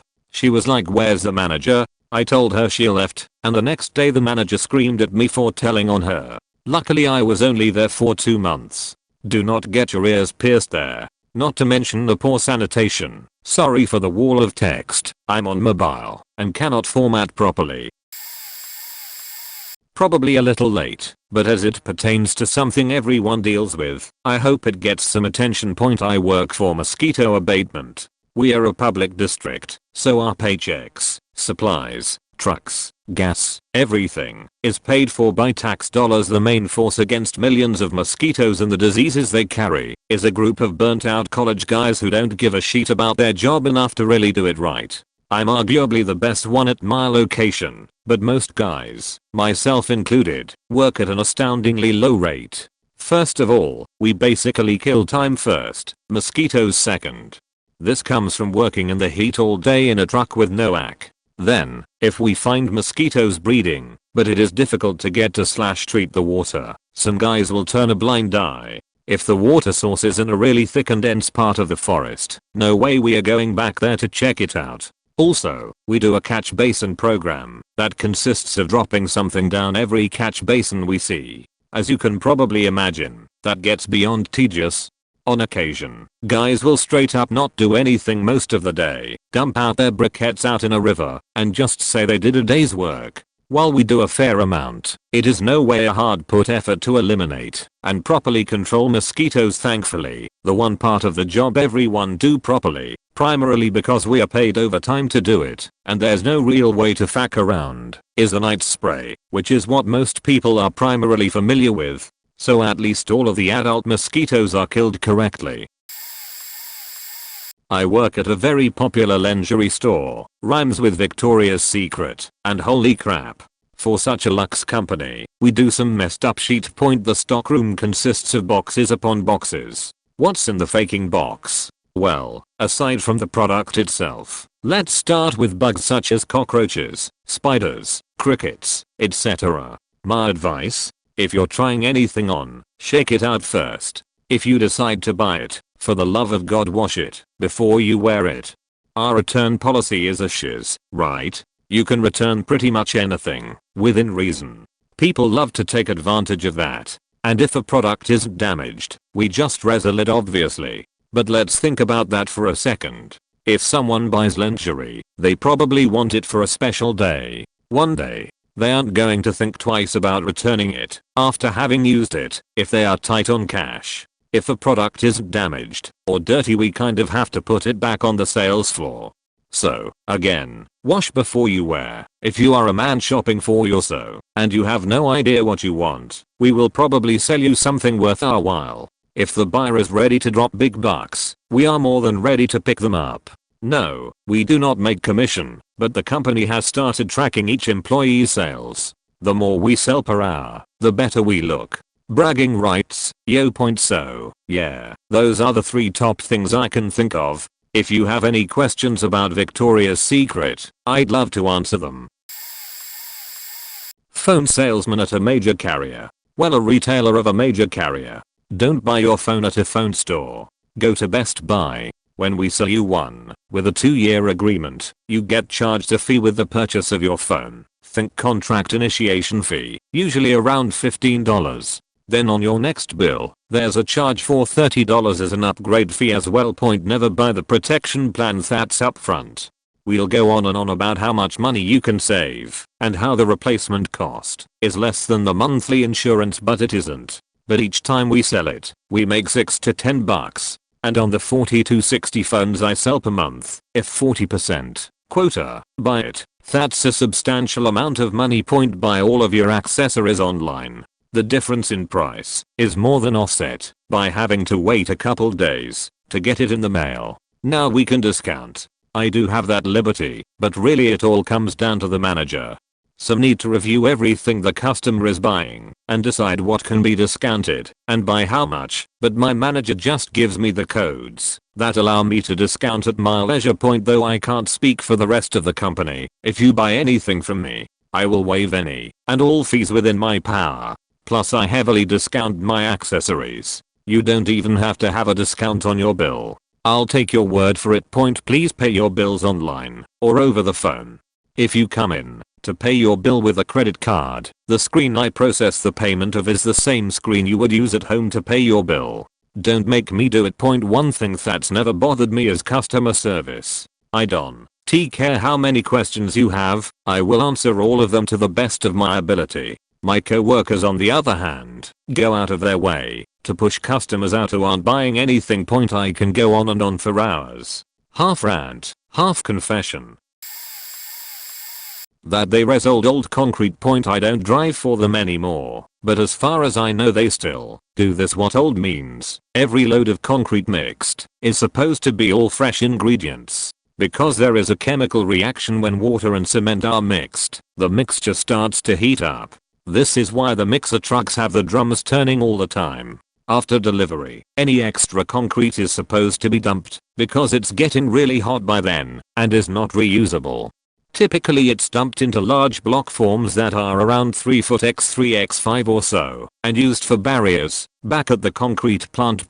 Dishonest companies like the one I drove for reuse the old hot concrete in the trucks and resell it to the next unsuspecting customer. So say the first customer ordered 2 yards of concrete but only used 1.5 yards. So there's a half yard left on the truck and it's pretty hot by the time you're back at the concrete plant. Instead of dumping it, it's kept on the truck and the next customer wants 1 yard. He gets the half yard of old hot concrete with a half yard of new mixed in. Now that old hot concrete reacts with the new and makes it hotter than it should be, and it'll harden a lot faster than it should too, leaving the next customer less time to work it before it hardens. Sometimes a lot of extra water needs to be mixed in at the job site to keep it from hardening too fast, and that weakens the whole batch considerably. It's a dishonest and downright evil practice that makes a lot of extra money for the concrete mixer company and royally screws over customers, especially the home ER winners who don't know how to recognize it and work fast enough to finish the stuff before it hardens prematurely. Oh, I've got a good one. I worked for Best Buy a few years back and saw 2 things that were so heinously unconscionable that I quit after 3 weeks. My job was in the computer section, mostly printers. For the first 2 weeks I had to shadow this salesman, Bob, who had been there a few years. So one day this older gentleman comes in and tells Bob that his computer was having trouble communicating with his printer. Bob immediately asks him if he's using a surge protector. The guy says no, he isn't. Bob says, well, there's your problem right there. If it's not on a surge protector, it probably got hit by lightning or a power surge, and that's why it can't communicate with your computer. Bob hands the guy a $60 gold-plated surge protector, the most expensive one we have. "This should help fix your problem," says Bob. The guy thanks him and walks to the front. Bob turns to me and says proudly, "See." Guy comes to me with a printer problem. I don't know what's wrong. Snaps fingers. Sell him a surge protector. I'm staring at this guy in disbelief, and I ask to use the bathroom. No way I'm having this. I caught up to the old guy, who was thankfully still in line, and said, "Hey, I just want to tell you, you do not need to buy that. It won't do anything to fix your problem. You need to call your printer brand's tech support number and ask them to help you diagnose your problem. Just don't buy this." I have no idea why that guy told you to buy it, but he has no clue what he's talking about. The old man thanked me and walked out. The second thing was the kicker. A couple comes in with two kids, looking for a new computer, and they don't look like they have a lot of money. They end up talking to Bob. They say all they need is something they can use to browse the internet, and a word processor for their kids' homework. If there was ever an instance where a family needed the most inexpensive computer in the store, it would be this one. But Bob's a salesman, working on a kind of indirect commission. So he convinces the couple they need a $1,400 PC with way more power than they will ever need, and a $380 printer that is nicer than mine, and I'm a photographer. But that's not the faked up part. Bob tells the couple that he's going to get the computer out of the back, and that he will meet them up front. We get a cart, load up the computer, monitor, and printer in the back warehouse, and push the cart back out to the aisles. Then Bob turns to me and says, "Now, if the customers aren't with you at this point, you can go ahead and pick out some accessories they will need and throw them in the cart." I'm stunned at this point, with a look of astonishment and incredulity on my face. He starts going through the aisles and literally putting things the couple didn't ask for into their cart. Extra printer ink, they'll need some of that. Go ahead and get two. Some regular paper and a pack of photo paper. Stack of blank CDs. Dust cover, they'll want one of those. Mousepad, gold-plated printer cable, they need that. Canned air to dust off the keyboard. A surge protector obviously. I could not believe what I was seeing. This went way beyond salesmanship and just strode brazenly over that line into straight up illegal territory. He probably put $200 worth of shit into this poor couple's cart without telling them, and without them even knowing he was doing it. I was so horrified that I just said, "I'm sorry, but I'm clearly not cut out for this. You not only just sold that couple a computer they did not need, but you are now getting them to buy items they aren't even aware they are buying. I don't care whether you think this is legal or not. If Best Buy condones this in any way, then there's no way I'm gonna be able to work here." And I walked out right then and there, but not before finding the couple and telling them what the guy was doing. I didn't get to see what happened after that, but hopefully they talked to a store manager and got that guy fired. Used to work at McDonald's. If you ever buy a beef burger and it's fresh, the meat is not fully cooked. Reg meat, 10:1, patties, pounds, comes out of a freezer, is placed 6 to 12 at a time on a flat grill, and the worker presses 2 buttons for a top grill to come down and cook it. For a measly 50 seconds. 1. If it is placed immediately on a bun, it will be pink on the inside and bleeding. 2. If it is placed in the warming tray, it will fully cook, as long as it sits in there for at least 3 to 5 minutes. This meat is used for single, double, triple, regular and cheeseburgers, Big Macs, and double Big Macs. The quarter meat, 1:4, is cooked for, if I remember correctly, 320. Generally this cooks fully, but if there was a Russian quarter meat was in demand, the grill cooled quickly, causing pink meat. The Angus 3:1 meat was cooked for well over 5 o'clock and always came out bleeding, but was generally due to the fact that it was thick. Regardless of the bleeding, it was always thoroughly cooked. The chicken patties always came fully cooked, as well as juniors, strips, and nuggets. The fish was spotty at best for freshness. When the Filet-O-Fish bun was steamed, the steamer emitted a large plume of steam we called the McFacial. Your apple pie could have been cooked 12 hours before you got it, as well as muffins. The onions have no flavor because they were dehydrated and rehydrated. Mac sauce is simply Thousand Island dressing with more mayo in it. The ice machine at the restaurant I worked at was situated in a spot where the overspray from the dishwashing sink would occasionally flutter into the ice tray. Almost no one, including team leaders, managers, and even crew trainers, washed their hands regularly. The grilled chicken is literally no better for you, since the grill is saturated in a thin butter mixture before and during the cooking of the breast.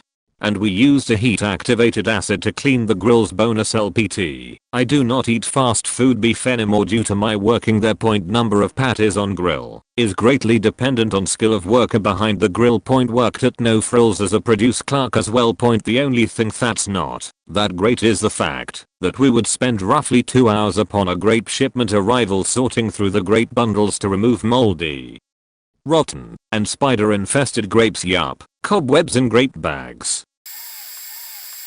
No one will probably see this, but I'll post it anyways. I used to work at this place in Northern Virginia, or at least what people in Richmond and Norfolk consider Nova. Our managers would like you to think that it's safe for your children, but it's far from it. Maybe it was back when it first opened over 18 years ago, but now it's just run down and dirty.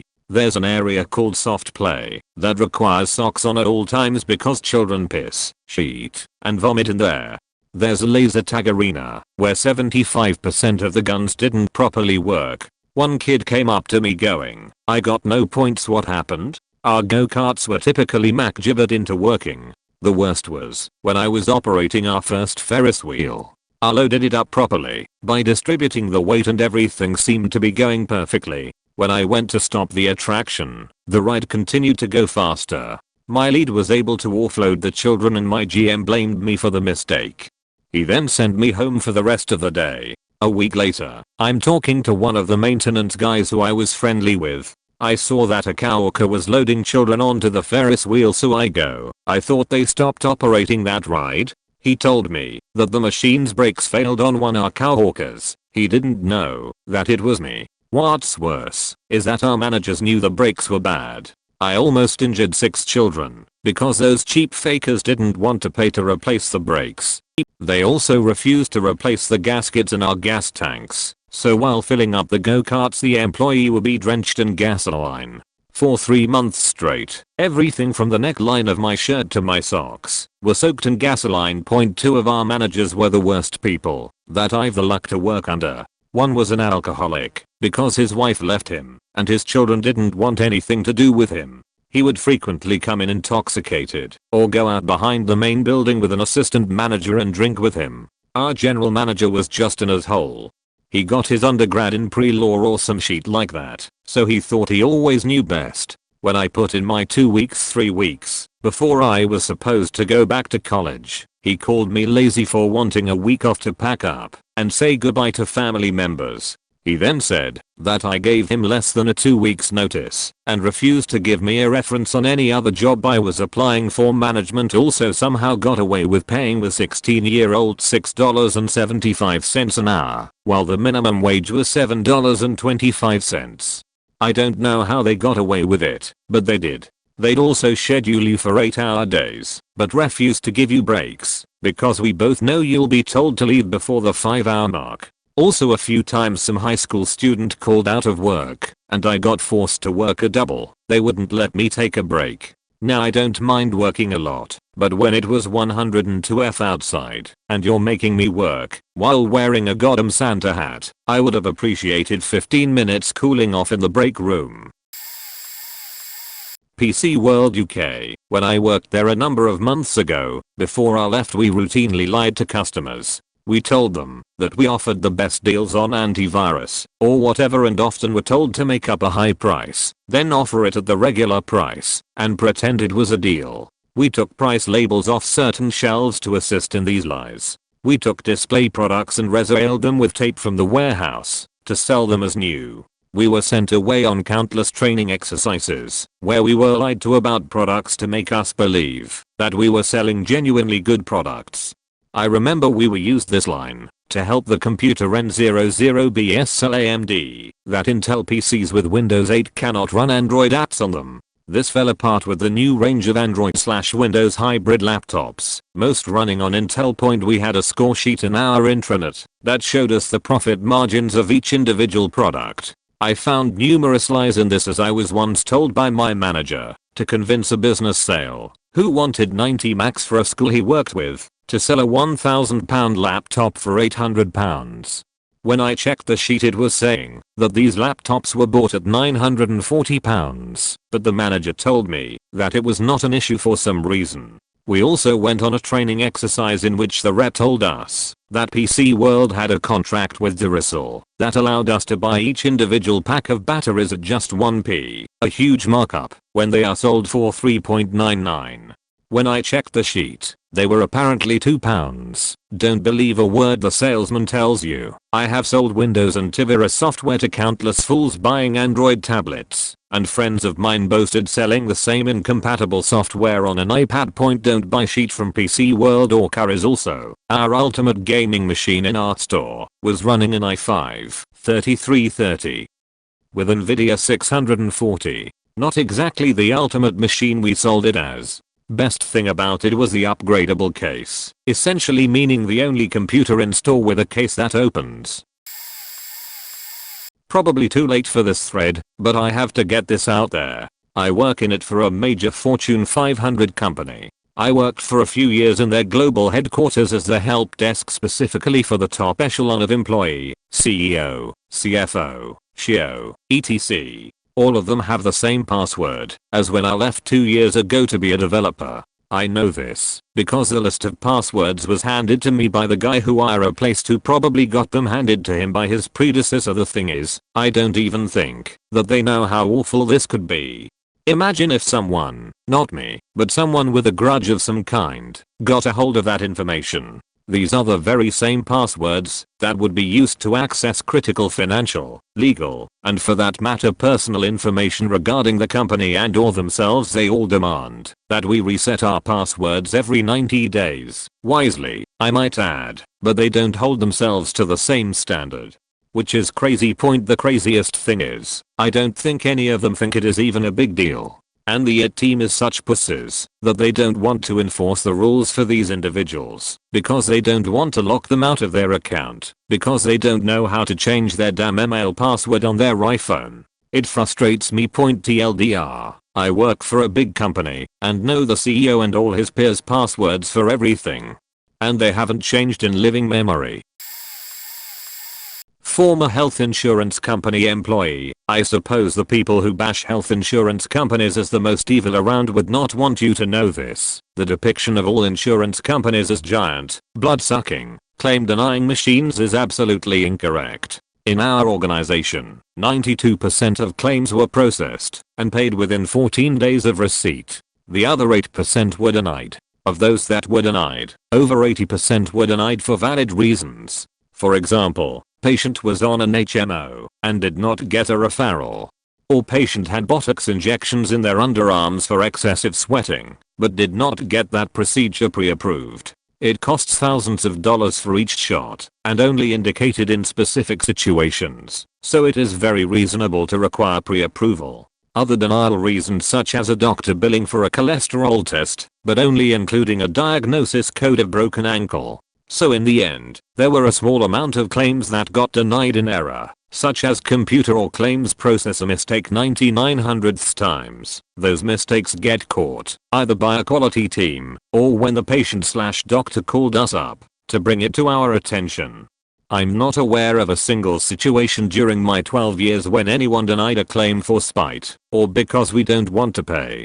That type of mentality simply does not exist. There is so much oversight and penalties involved in processing a claim incorrectly. There is absolutely no motivation to deny a claim without a valid reason. First of all, most people get their insurance from their employer, and most are mid to large size employers, and they are typically self-insured. What that means is, if you work for Apple and have Cigna insurance, Apple pays the medical bills. They simply pay Cigna to answer the phones, process the claims, mail the cards, do all the administrative work, etc. So when you had that gallbladder surgery and beached about your $500 copay, and that Cigna should burn in hell, remember, Apple established that copay, and Apple paid $50,000 to the hospital for that surgery. So in most cases, the insurance company has no reason to deny claims willy-nilly. They must follow the rules of the plan, as outlined by the employer. In fact, we would face penalties from those employers if we denied a claim in error. In fact, we had entire departments of people whose only job was to review denied claims to see if they were denied in error. If they were immediately reprocessed, and the claims processor got a reprimand. Enough of those, and they would be let go.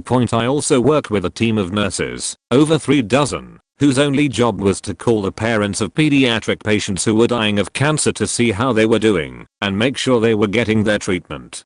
There was no motivation from that department, which probably costs the company over $5 million a year, other than to make sure the kids were doing okay. Yes, if they get people to take their meds on time, they will get sick less and use the insurance less.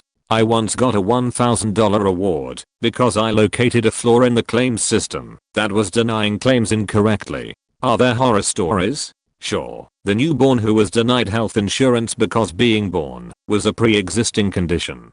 The kid who was denied a heart transplant because of, well, who knows. The big problem here is not that insurance companies are profit machines. In fact, at 4-5%, their profit margins are on the low end when compared to other industries. Having said that, health insurance should not be based around a profit margin, but it is the cost of care that is a primary cause of our crisis, not the fact that there are private health insurance companies. Providers who take Medicare and get paid pennies on the dollar only stay in business because they also get higher payments from private insurance companies. If everyone was put on Medicare, the reimbursements would not be enough to keep them in business. Again, cost of care is a problem. If that was brought down, a Medicare for all would be a great system. I work for HOAs. If you live in an HOA, they are faking you. Somehow, someway, they are faking you. I've seen it all. I've seen a board use homeowner funds to buy a property lawyer to fight against a homeless shelter going up nearby, and then reclassify the funds as miscellaneous legal in a special executive session meeting not open to homeowners. I've seen people stuck with $250 violations for property issues that were corrected well within the time frame provided. I've seen people given a week to replace their entire lawn or face a $250 violation fine. I've seen people paint their house, be told it was the wrong color by 2 shades of white, and then be forced to pay for power washing and repainting. How else are they going to spend hundreds of dollars a month in homeowner funds for food and accommodations? Renting out a Coco's banquet room and having dinner is a personal favorite I've seen for the monthly board meetings. They can get away with it because the board passes the blame the property management company IES, and the property management company turns around and pawns the blame right back off on the board until people get frustrated. Then they either pay the fine or leave it on their account until they sell the house, and then they settle it in escrow. Nothing goes unpaid unless you flee your HOA debt as fervently as you'd flee any other debt collector out to kneecap you, and even then, some HOAs hire private investigators to get the dirt on you and figure out a wage garnishment. If you're fortunate enough to have a lien placed on your property and be in danger of foreclosure, often over less than $1,000, sometimes under $500, then you get to deal with the board-hired management company kickback attorney, which sucks because your credit's going to be screwed. But isn't so bad, because at least they answer voicemail and emails. If you live in an HOA, pay someone to set your house on fire, then move. Seriously, point at it. Clarified the back and forth blame game a bit further. We destroy so many prescription drugs that a doctor may discontinue for the patient, even if the families are paying a ton of money for this medication. Let's say this medication is oxycodone, 90 tabs, no insurance, so the family is paying hundreds of dollars for this medication. Dr. D sees it, prescribes a new pain med, low tab, so we destroy all the oxycodone, and a week later get a new script to D/C. The law tab and start the oxycodone again. Now the family is paying even more money because we got rid of the original oxy pills. So much medication gets wasted because of this process. I know it's the legal thing, but damn, I feel bad for families that have to fork out that money. Another thing, management doesn't give a fuck about you or your mom that's in a home. They just want to fill the rooms. Even if your family member is not fit for our facility, they earn an extra $500 to $1,000 for your mom moving in. And then a week or two later, they have to move out because she left the building on her own. Flight risk. Guess what? They have no issues with kicking her out a day later or charging you extra to make sure stuff that is already burnt out, to babysit your mom overnight, to make sure she doesn't leave again. All the while, they still get to keep the money they made on her moving in. Awesome, right? So glad to be leaving in 2 weeks. Anything with sauce on it at KFC, and probably all fast food, is old. BBW chicken sandwich? That chicken started life as regular fried chicken and sat out for a few hours, didn't get sold, so the meat got deboned and put in a sandwich. That makes it new food, which gives it a new shelf life. At the end of every day, all the unsold chicken is deboned and either put in the fridge or the freezer, so they can make things like chicken pot pies the next day. There's a balance of how busy a KFC should be for you to go to it. If it's too busy, then people don't have time to change or filter the oil. If it's not busy enough, then they don't have enough cook-on staff to do it / get lazy. Old oil gets nasty and is bad for you. Also, if you don't maintain the pressure cookers the original recipe is made in, the oil starts cooling too fast while cooking or doesn't get hot enough, and some of the chicken ends up undercooked. Some cooks are smart enough to notice this and not send out undercooked chicken. Many aren't. I worked at a really busy KFC. We were supposed to filter the oil in the pressure cookers twice a day. We did it once. You were supposed to stir it between every use. We did it every 3 or 4 times. One day I went in to work at a very slow KFC, probably one of the slowest out there, and they filtered their pressure cookers about once a week and never stirred them. They actually had to reduce the amount of chicken they cooked at once because some of it would come out near or otherwise. Some people would put oil from the fryer in with the gravy mix. They did this by using a plastic scoop in 500-degree oil. It was not meant for use in high temperatures. Visa and Wells Fargo call centers in Earth City, Missouri hire all their staff from temp agencies, and they have full access to all of your financial info and can do anything they'd be brave enough to do with it. At Wells Fargo, we had you and your spouse's address, home value, and every piece of info regarding your property and your home buying history, every credit card, bank account, car loan, etc., and the complete full info on each, including numbers, dates, limits, everything. Someone could literally pretend to be you because they could access every tiny piece of info about you, and some that you probably don't even know. So pretty much any call center that pertains to your money accounts, whether loans or credit, those people have full access to your info and can use your account / card or get their own at any time. Hair salons. Everyone goes to the same type of beauty school, so paying $100 for a haircut isn't guaranteeing you a good cut. It takes a certain talent, and you can still pass and not have a feel for what you're doing and never be able to give a good cut. It's literally a crapshoot every time you walk into a salon when you don't know a stylist or how good they are. So just because you go to salon expensive versus great clips doesn't mean you're going to get a good haircut. They pay about $5.00 or less for a bottle of hair color, and the $80.00 or whatever you pay is basically paying them to slap it on your head for you. The color they use really isn't any better than some you can buy at a regular store. I work as an auditor. Doesn't matter what company or where, it's all the same. For those of you who don't know, an auditor basically comes in to check if a company's accounting is up to scratch and they're not trying to pull an errand. Most of the people doing the field work are very young and inexperienced, either straight out of university or in some cases straight out of school. Many don't have a relevant degree background. Clients think we are accounting experts. Well, that's just the senior people. The people actually doing most of the work are generally much less informed. We show up to perform procedures we have no clue about, ask questions we have no clue about, and mostly just have previous years, as it's done annually, work to guide us. We blindly do our ticking and move on.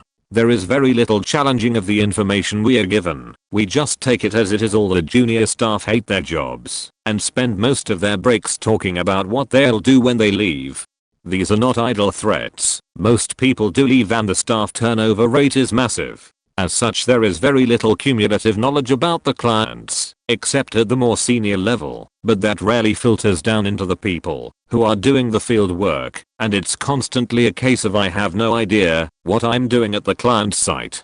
Although the companies in this field do a good job of making it seem like a desirable grad role, once you get in you realize how crap it is, and how completely unmotivated everyone is, except for some of the senior people.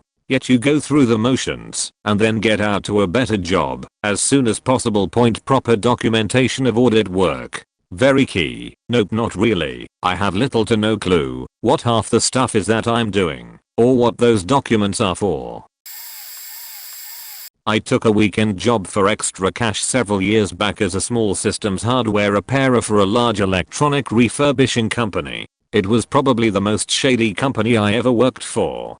Cell phones, jewelry, toddler toys, and video game systems were the main areas of repair as well as of the manufacturer's products. Walmart, Toys R Us, etc. would send broken hardware to us to fix under an insurance policy that most of you have probably paid for or been asked to pay for when buying any electronic equipment. Here is examples of why you should never take this added insurance. Apart from the manufacturer already warrantying the hardware for critical failures, parts for all electronics were bought illegally from overseas reverse engineering companies who would illegally hack the hardware, reverse engineer it, then make replacements parts for pennies on the dollar when a piece of hardware came into the company. Senior inspectors would assess the damage and see if the hardware was worth repairing. If it wasn't, the customer got a new piece of hardware, such as a news box for example. These gaming systems / cell phones / etc. point were not new, even though the company stated that they were. They were made with the illegal parts we paid overseas companies to make. Point: the packaging, trademark decal stickers, VIN number stickers, etc. were all printed by a few old ladies in the administrative office, then handed to us. Having a PSP repaired and got a notice that you got a new system? Nope. It's about $3 worth of illegal parts and you most likely have the same VIN number that thousands of other PSPs have on them. The same VIN number was reused. We just printed sheets of the barcodes with the same numbers. Box systems had very bad quality ratings. Our basis for quality was that the system would work for at least 90 days after repair. If it did, and it messed up again, the customer would need to have it repaired again. Our ROD for this box were common issues, and a reflow of the motherboard would be needed to fix this. Very rarely does this work, based on the nature of why this is caused in those box, and what reflowing is. When we reflowed boards, thermal paste was too expensive to buy, so we would literally put the processor and GPU on the heatsink. Bare metal. This is bad. Point: to get around having illegal parts made, we never kept much of the illegal parts in stock, and it was a duty I had, while moving up in the company, to order the illegal parts on a daily basis. We did, however, for auditing purposes, keep a caged warehouse area in the repair center with parts we legitimately bought from the manufacturer. These parts were never used, they were just there for show. We weren't allowed to touch them. Instead we used the shitty made parts. Jewelry would often come in for repair. We had a whole center for it, and expensive jewelry at that. Let's just say that if you were missing a gold / silver link in a watch, it probably wasn't gold or silver that we replaced it with. Additionally, any jewels that came with the jewelry had a notion of being replaced with less quality jewels. Anything that was sent with the hardware that wasn't listed on the support sheet, games, power cords, chargers, hard drives, were automatically kept by the company and shipped with other devices where these accessories were requested to buy. Or, they were refurbished, basically packaged back into a box without CAT testing and sent back to resellers to put on the shelves or on their online stores. The company was making money by taking items from their very customers and reselling them. Most manufacturers were unaware of the illegal parts and shady operations we were dealing with fixing their things, and every couple of months or so a manufacturer would hold meetings with the company to understand defects of their hardware, what the most issues were coming from, how they could help design better hardware that was easier for technicians to repair with more test points, etc. I sat in a few of these meetings, particularly those that dealt with Gamma Boys and PSPs, where Nintendo and Sony engineers would come in and speak with us. We would use this to try and pry secrets and learn how the hardware worked. The company would then use this information to aid their overseas engineers in reverse engineering the hardware and redeveloping it to be sent back to us for cheaper for certain repairs, such as LCD screens and such, that were expensive for us to repair. We had been given instruction to spill coke or otherwise water damage the device and ship it back to the customer. This is because our insurance policy didn't cover water damage in hardware, and therefore the company would not have to pay for the repair and charge the customer for the repair instead of a claim on the insurance. Point: I did well at the company for a weekend job. I was promoted multiple times and worked in multiple different areas during my time there, which let me see the ins and outs of the company. My advice: only place claims on the manufacturer's warranties and never buy the added insurance for electronic devices at any store for anything. I work for a marketing and communications research firm. We tell you that we can boost your business local presence using specialized and field-specific sales and marketing techniques. In reality, we just have a few unpaid interns make a few hundred fake social media / social review everything from Facebook to Yelp every day, and another few give you mediocre reviews from those accounts. Why mediocre reviews, you may ask? Well, if we got your business off the ground too fast, you wouldn't need us anymore. But don't worry, we know you have goals for your company. So if you're willing to sign a 1-year contract with us for a lower monthly rate, made up for in the upgrade fee and mandatory cancellation fee for your original contract, and a no cancellation clause until after 6 months, at which point you'll be charged to cancel, we'll give you the premium package. The premium package will involve myself, or, if you're really special, my boss, meeting with you a couple times a month and feeding you the same bullshit spiel we feed to everyone else on how to increase your company's passion, presence, and productivity. Point: the average day for me involves sitting at home, smoking a bunch of weed, and forwarding emails to the head honchos. Occasionally, I throw on a suit and meet with investors, clients, board members. I'm just a dancing monkey keeping the people happy, while my bosses do all the unethical shit. I used to work at an HRO, human resources outsourcing company. Basically, if your employer doesn't want to handle certain parts of human resources like managing group health insurance plans and whatnot, then they hire us to do it for them. Most of the people who contacted us had no idea that we weren't an arm of their employer. A lot of shady shit went on there, but I think the one they would least like people to know, and confirms a lot of our customer suspicions, is about the IVR. The interactive voice response system, the robot that answers your call and ostensibly tries to direct you to the correct department. Point: here's the thing, our company designed the IVR to be intentionally frustrating. The people working in the call center have had very little training, are working on out-of-date and often barely functional equipment, and are working with often unreasonable restrictions from our clients. For instance, a certain telecom giant that will remain nameless mandated that we not put callers on hold for more than 30 seconds per day. Each person working in the call center had a daily allowance of 30 seconds of hold time, and going over that could cost you your job. The company knew that these people were going to fuck up, so they designed the IVR in such a way that it was supposed to be so frustrating that you hung up before you ever reached one of our employees, because in our metrics any caller that hangs up in the IVR is recorded as issue resolved by IVR. We lie to the client that the robot fixed their problem and didn't have to worry about one of our employees faking things up bad enough for the caller to complain. You know those service plans we ask you about? I'm sure you do. The common misconception is that they don't work, or they are a waste of time. For the most part they work perfectly fine. I myself don't deal with them other than for TVs, because to hell with life if the TV doesn't work when I'm gaming, but in terms of offering them, I'm ordered to offer them and tell you yes to whatever you say, or be fired, on phones, on computers, on games. Yeah, we can insure your disk in case it gets scratched. Good luck with that doing anything to you while the plan exists. And on everything. Hint, every service plan doesn't protect you if it touches water. It doesn't matter if it tells you that it does. It doesn't. Examples that will never be covered but will be discovered. Your computer monitor once had water used to wash the screen. No, your mouse once had a drip of water on it and the paint looks worn off because of that. No, your cell phone had saliva used to clean the screen once and has an acidic substance. No, your water sprinkler is wet. No, serious, your frisbee is wet. No, pretty much anything that is touched by any type of water, we will find it out at the service center and we will not cover it. As an FYI, it might be best you realize that I've worked at a very large number of places. Good luck ever getting past the water predicament. I wish I would have seen this thread sooner. This is a huge issue where I live. I live in Florida, which has a massive population of elderly people. So a lot of people who have no education or can't find a good job become CNAs.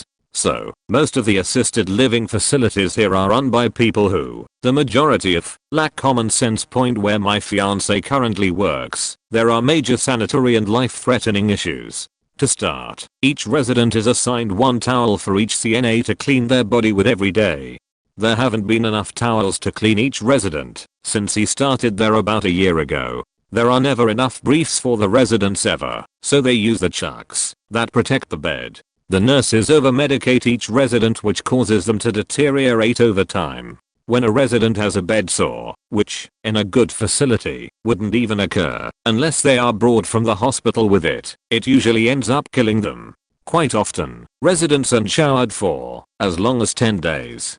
I could go on for hours. The reason it is like this is because when the state comes in to rate the facility, they put it up to code. When they're gone, they neglect the residents. The facility my fiance works at is rated a 5-star facility point, and to top it all off, the CNAs, who clean the facility, pass medicine, feed the residents, take the trash out, take complete care of the residents, monitor the residents' health, and do all the paperwork, only get paid $9 an hour.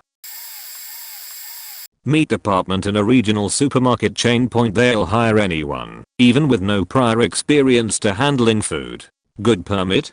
PFFT. They won't ask for it. The health inspector, personal buddy of the store manager and supervisor of the meat department, passes every time. They pay more base minimum for employees to apply here and not to our competitors. I started at $9 hour and left within a year making almost $11 hour. The chicken is really low grade sheet that is close to being expired. Drop a drumstick or ham hock while restocking the displays. Brush it off and put it back in the display. I also was moved to bakery there for not coming in on my day off, although I was 60 miles away with family at the beach. Worked a conveyor making tortillas on a machine almost as old as me that broke down habitually at least twice a night. So much dust and crap went into your tortillas, I'm not surprised we haven't been sued. The machine was cleaned once a week. The dough could be thrown around, dropped as we pressed into the mixer, and we will still place it on a conveyor. There was a compressed air machine that had a lot of repairs done to it with chains, weights, and handles. I was luckily there when the top blew off, and a good amount of C's of air escaped to blow off the hatch and cause a loud pop. I should post photos. http://i60.tinipic.com/fkbsbs.jpg. It's the only still left in my camera roll. I did my part and asked for the machine to be repaired or at least replaced. Once I became invested, they found a B.S reason to fire me. Seems they also pay everyone to stay quiet and never speak up about anything around them. I used to work for a contractor company who was under contract with an airline, whose hub is Maya. I worked here in Maya. I was in the baggage service area, where you go to scream if your bag doesn't arrive, or arrives broken. It was horrifying. When you ask why didn't my bag make it, you're going to get one of two responses: the truth, I don't know why, or any bullshit we can come up with on the spot. The system used only arriving scanning information on the bags, so if your bag stays behind, it doesn't exist in the locator system. Also, on domestic flights, the only damage covered would be a hole that penetrates through one side of the bag, or a tear to the main lifting handle, usually on top, not the pull handle. We offered replacement bags with a price tag of $350, so some people were pleased. As a former supervisor, I know they cost only $27.50. Also, when you ask for any time estimates to any associate, that is how much longer for the bags to come out from the plane, the number comes out of his as announcements saying that the crew is having trouble opening the hatch to get bags out of the plane can safely be translated into we are short on staff and the crew is loading another plane, and that's why you don't have your bags. I've seen bag numbers switched with different passengers' names going to different locations. Just horrible shit that you don't want to happen when you're going on vacation. And since it was here in Miami, a lot of people go on cruises. Sorry, but oops, or any other airline won't really care. We will just forward the bag to the closest airport near where your cruise stops and hope you get it. Also, the communication between airports is horrible. As you expect, all your shit gets thrown around onto the plane, off the plane, onto trucks, off trucks, and onto the carousels. Sometimes people are forced to put their carry-ons in the back with all other luggage. This sucks because they have a non-scannable tag, tend to get lost, and hold your most valuable possessions for the trip, of which only your clothing is covered. Not your laptop, or Alex, or passport, or money, or the deed to your house. Yes, people are dumb enough to leave them inside. Oh, and my manager was charged with ballot fraud, and still hired point. Sorry that my post is so disorganized. I just wrote down stuff as it came to me. Used to work across a few branches of a major bank when I was a student. What a riot. Promotions were based almost entirely on salesmanship, how many potential credit cards, loans etc. point you could refer to a specialist and convert into sales, rather than overall merit or capability. So, many of the managers talked a good game, but actually knew very little about banking or managing people. Many were terrifyingly stupid and just spoke total bullshit to customers when asked difficult questions. As a result, there was an almost constant process of managers being demoted, relocated, replaced etc. point the policies and internal strategies of the bank were quite often shockingly self-serving, most starting from the basic idea that junior staff and customers were brainless idiots who could be easily manipulated without realizing it. Getting a behind-the-scenes look at how they came up with their ad campaigns and where they got the stats for claims they made in adverts etc. point also taught me that they'd bend the truth as far as it could go and pass it off as uncontested fact. On top of that, the place was full of scandal, with more affairs and weird behavior going on than I care to remember. One plus side for you guys though, most staff, even lowly tellers, are authorized to make discretionary payments to customers who complain about things enough, however minor the complaint, and if the customer is legally in the wrong. There was a phase when we were having to give out £20/£30 credits, like they were peanuts. To put this in perspective, I'm now a lawyer at a city firm, and so I'm no stranger to the dark side of corporate culture. However, I'm still shocked by how chaotic that bank was, behind the scenes. Okay, so I'll start this off with I previously worked for Lowe's. I worked in all sorts of departments, but because I feel like it, I'm going to focus on assembled items, because I spent 2 years assembling things, and not too many people know much about it. Point check your sheet for washers. Seriously, they probably threw them away to save time. Point. If your grill was scratched, we fixed it with spray paint. Yep, you read that correctly. Normally I kept extra parts around, but if the salespeople insisted on speed, spray paint was easier. Your lawnmower was tested before you got it. The riding lawnmowers can do wheelies and donuts pretty well. All of them can. Point sure, we can get spare parts for you, and we can do it for free. Are we going to? Probably not. Point that grill you returned because something wasn't right doesn't get fixed and sold. It's destroyed. Too much risk. Point want to use a grill for the weekend, but don't need it after that. No problem. Buy it, use it and return it. Nobody really cares that much. Point this now blower you just bought in January was assembled in September and has been knocked around in the warehouse since. It was never started at the store to ensure that it works. Same goes with push mowers. The tire pressure in your wheelbarrow probably wasn't right in the first place. The compressors we got were shit and nobody had time to double check things that will take an hour to get assembled. Actually means I hope to sheet someone is here to put this together. I have no idea what I'm doing. If nobody is here, I, the salesperson, will be putting this together myself. The stuff sitting outside probably isn't all of the stock that is left, but they want you to take it before it looks worse. Another week outside and it will start rusting and we'll have to throw it away or spray paint it. Your grill wasn't damaged when it came in. It was dropped by the salesperson when they were bringing it out to you. The assembly guys check everything for damages before they put it together. Any damages incurred afterwards. We didn't bother assembling anything that was damaged. It was set aside until replacement parts came in. Point. If you bring in a tire to get fixed from your riding lawnmower, we will fill it with slime and air it up. No more, no less. Texas pizza franchise here. Oh boy, the list goes on. The fresh chopped spinach we use comes to us frozen in big as blocks that, once thawed, sit in the walk-in refrigerator for a month or so. Point. The bread we use for sandwiches has a shelf life of 365 days. Point. It costs us about 10 cents to fill up your soda you bought $4.2.25 are $17. Pizzas cost about $3 to make, labor included. Point. Each slice of our stromboli is 450 calories.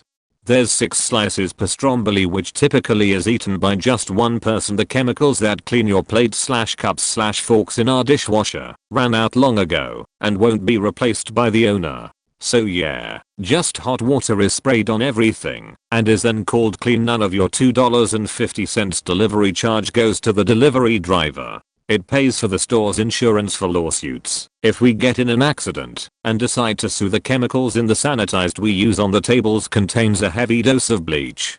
If you drop your pizza slice on the table, don't eat it. 5 seconds is too long. Point. The owner only hires men for delivery jobs. All the girls who are hired are young, 16 to 25, and work in the store their whole shift with the owner. Point. We are instructed to never check kids for alcohol. We make a sheetload of profit on beer, and if a 16-year-old wants to contribute to that, go right ahead. Point. I'd go on, but I'd never stop writing.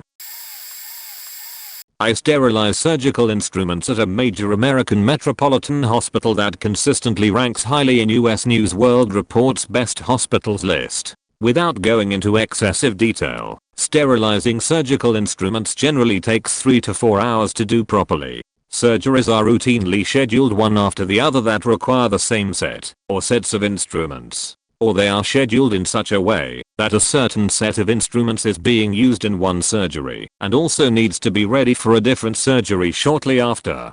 This means that instead of the 3 to 4 hours we need to properly clean and sterilize them, we are often given only 15 to 20 minutes. Alternate sterilization processes which are intended for emergency situations only are instead used regularly with complete foreknowledge that the surgery schedule does not allow for the needed time to properly sterilize things. There is scheduling software which is used that will give a red flag if instruments are being double booked or scheduled without enough time between surgeries. These warnings are ignored, and the surgeries are scheduled regardless on a daily basis. This is not limited to the hospital I work at, as I've seen it at other hospitals, and have spoken with workers at still more hospitals. In our position, we can only do what we are told, because there are legitimate emergencies. We aren't doctors, and we aren't the ones who get to decide what is actually an emergency. I have personally seen surgery schedules where a single instrument set was scheduled to be in 2 different operating rooms at the same time. This means that one of those surgeons had to perform their surgery without all of the instruments they needed. I've seen surgery schedules where a single set of instruments was scheduled in 5 surgeries back to back, being given only 15 to 20 minutes for sterilization between each surgeries instead of the 3 to 4 hours normally needed. TLDR. Demand that your surgery be scheduled as the first surgery of the day. The later your surgery is scheduled, the greater the chance that the instruments your surgeon receives haven't been sterilized using the standard process. This increases the risk of infection.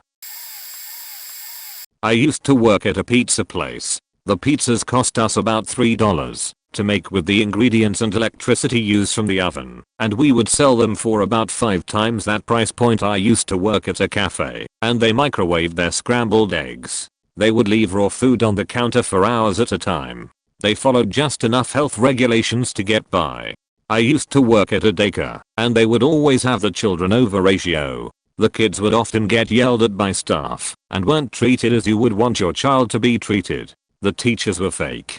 They charged more than other preschools, yet weren't elite because their educators were just out of high school. They claimed to be Christian and teach Christian values, yet they would lie to the parents' faces on a daily basis.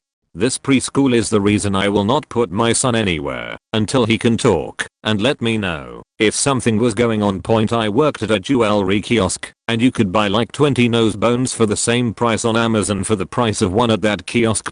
I used to work at a political call center, calling people's homes to ask for money for the Republican Party, and many people working there were Democrat. I currently work at a pain management clinic, and we think all of our patients are drug seekers until proven innocent. My husband works for a 3-letter telecommunications company in the US. What would they not like their customers knowing? If they idle their trucks for more than 15 minutes, they are put on a step of discipline. In the city we live in, it routinely gets to be 100 or more before the heat index is factored in. The reason it takes sometimes weeks for customer lines, residential, to be fixed is because the CEO refuses to let any more workers in the pay grade my husband is in be hired. If you are in that pay grade, you are required to work a minimum of 12 hours of OT per week. If you don't manage to get that before your day off, you must work on your days off. Most days off are scheduled at the beginning of the work week, so you are lucky to get one day off. I know of many who are being forced to work 7 days a week. There are only a few states that require at least one day off. This company does not work in those states. If it's a safety issue to not be able to complete a job after dark, they are still required to work the job. Just add a couple of lights, they say. The trucks they drive around in only get oil changes once a year. Most trucks are 10 years old or older. A request to get the brakes fixed can take 30 days to process. New safety equipment, hard hats, generators for pumping air into or out of a manhole are rigged together to hopefully work. In other words, this company works their geysers off, then the CEO complains of loss of money, yet pockets millions of dollars in bonuses. Forces the guys to work in unsafe conditions, and yet any chance these guys are forced into retirement and new barely trained guys are brought in to fuck things beyond simple repair because they don't have the training. How much the company marks up the price on services. I work for building services company. The company provides services like office cleaning, window washing, wood and metal restoration, and more. The company will often bill double the price of what the company actually pays for the service done by a subcontractor. For example, for an exterminating job, the subcontractor will charge my company $75, and then the company charges the tenant $150. To change a light bulb costs the company $35. The tenant is charged $75 every year. The cleaning company increases these prices. The building tenants can't refuse because these services are provided by union employees. Cleaning companies are contracted to do work for an entire office building and its tenants. So if a tenant feels like they are being gouged for cleaning services, that tenant cannot shop around for cleaning services, and the tenant cannot clean the office themselves because it's provided by the union. But each tenant is provided with a contract for basic cleaning services that isn't expensive. It's when the tenant needs services that isn't covered in the contract that the cleaning company makes a real profit. Think of it like data overages on a cell phone contract. The biggest money maker for the cleaning company is removal of bed bugs. There are clothing stores on Fifth Ave that my company has had to remove bed bugs. I won't name those stores, but it's not the lower end clothing stores like H&M. The customer isn't the actual customer in a sense. I work for a big national radio company. You know who. You may think that listeners are our customer. Companies that buy advertising time are the real customer. That's where we make money. We need listeners to hear what these advertisers have to offer. More listeners equals higher ratings equals higher rate to charge for advertising. Don't get me wrong though. Everyone works hard at a local level to legitimately build and maintain an audience. Of course we have fun doing this stuff. We love to interact with our audience and get out into the world when we can. I work with some talented and creative folks, and they are great people. The problem is that at the same time we are having fun with our listeners, the corporate iron fist can come and smash through the door at any minute. The company is in debt and is currently in a hiring freeze. We have to make do with the minimum amount of resources that we are granted. The higher-ups are always watching what we do with our money. They stop by multiple times a year to scrutinize and scrape for pennies. While we would love to engage in things that support the community that we live in, corporate will only let us go where the money is. All orders come from the top. We are told what to play, when to play it, who to support, and where to go. Some of you may already be aware of this industry, this company, and all of its antics. I've been directly called the devil and the reason why the music industry is so faked up. I won't take it personally if you don't. I sincerely love music and radio. We wouldn't be in this industry if we didn't. But remember that we have strings attached, and we must reluctantly comply while we keep a smile on our face. Where I used to work, Quicken Loans does not want you to know that they aren't actually the institution holding the vast majority of their loans. They are basically a table funder, but they still hold on to the servicing rights, so it appears like they control the whole process from start of the financing process to the end of servicing the loan. The immediate effect that I saw of this is that for people who originated their loan with Quicken Loans, they weren't able to refinance using programs like HARP.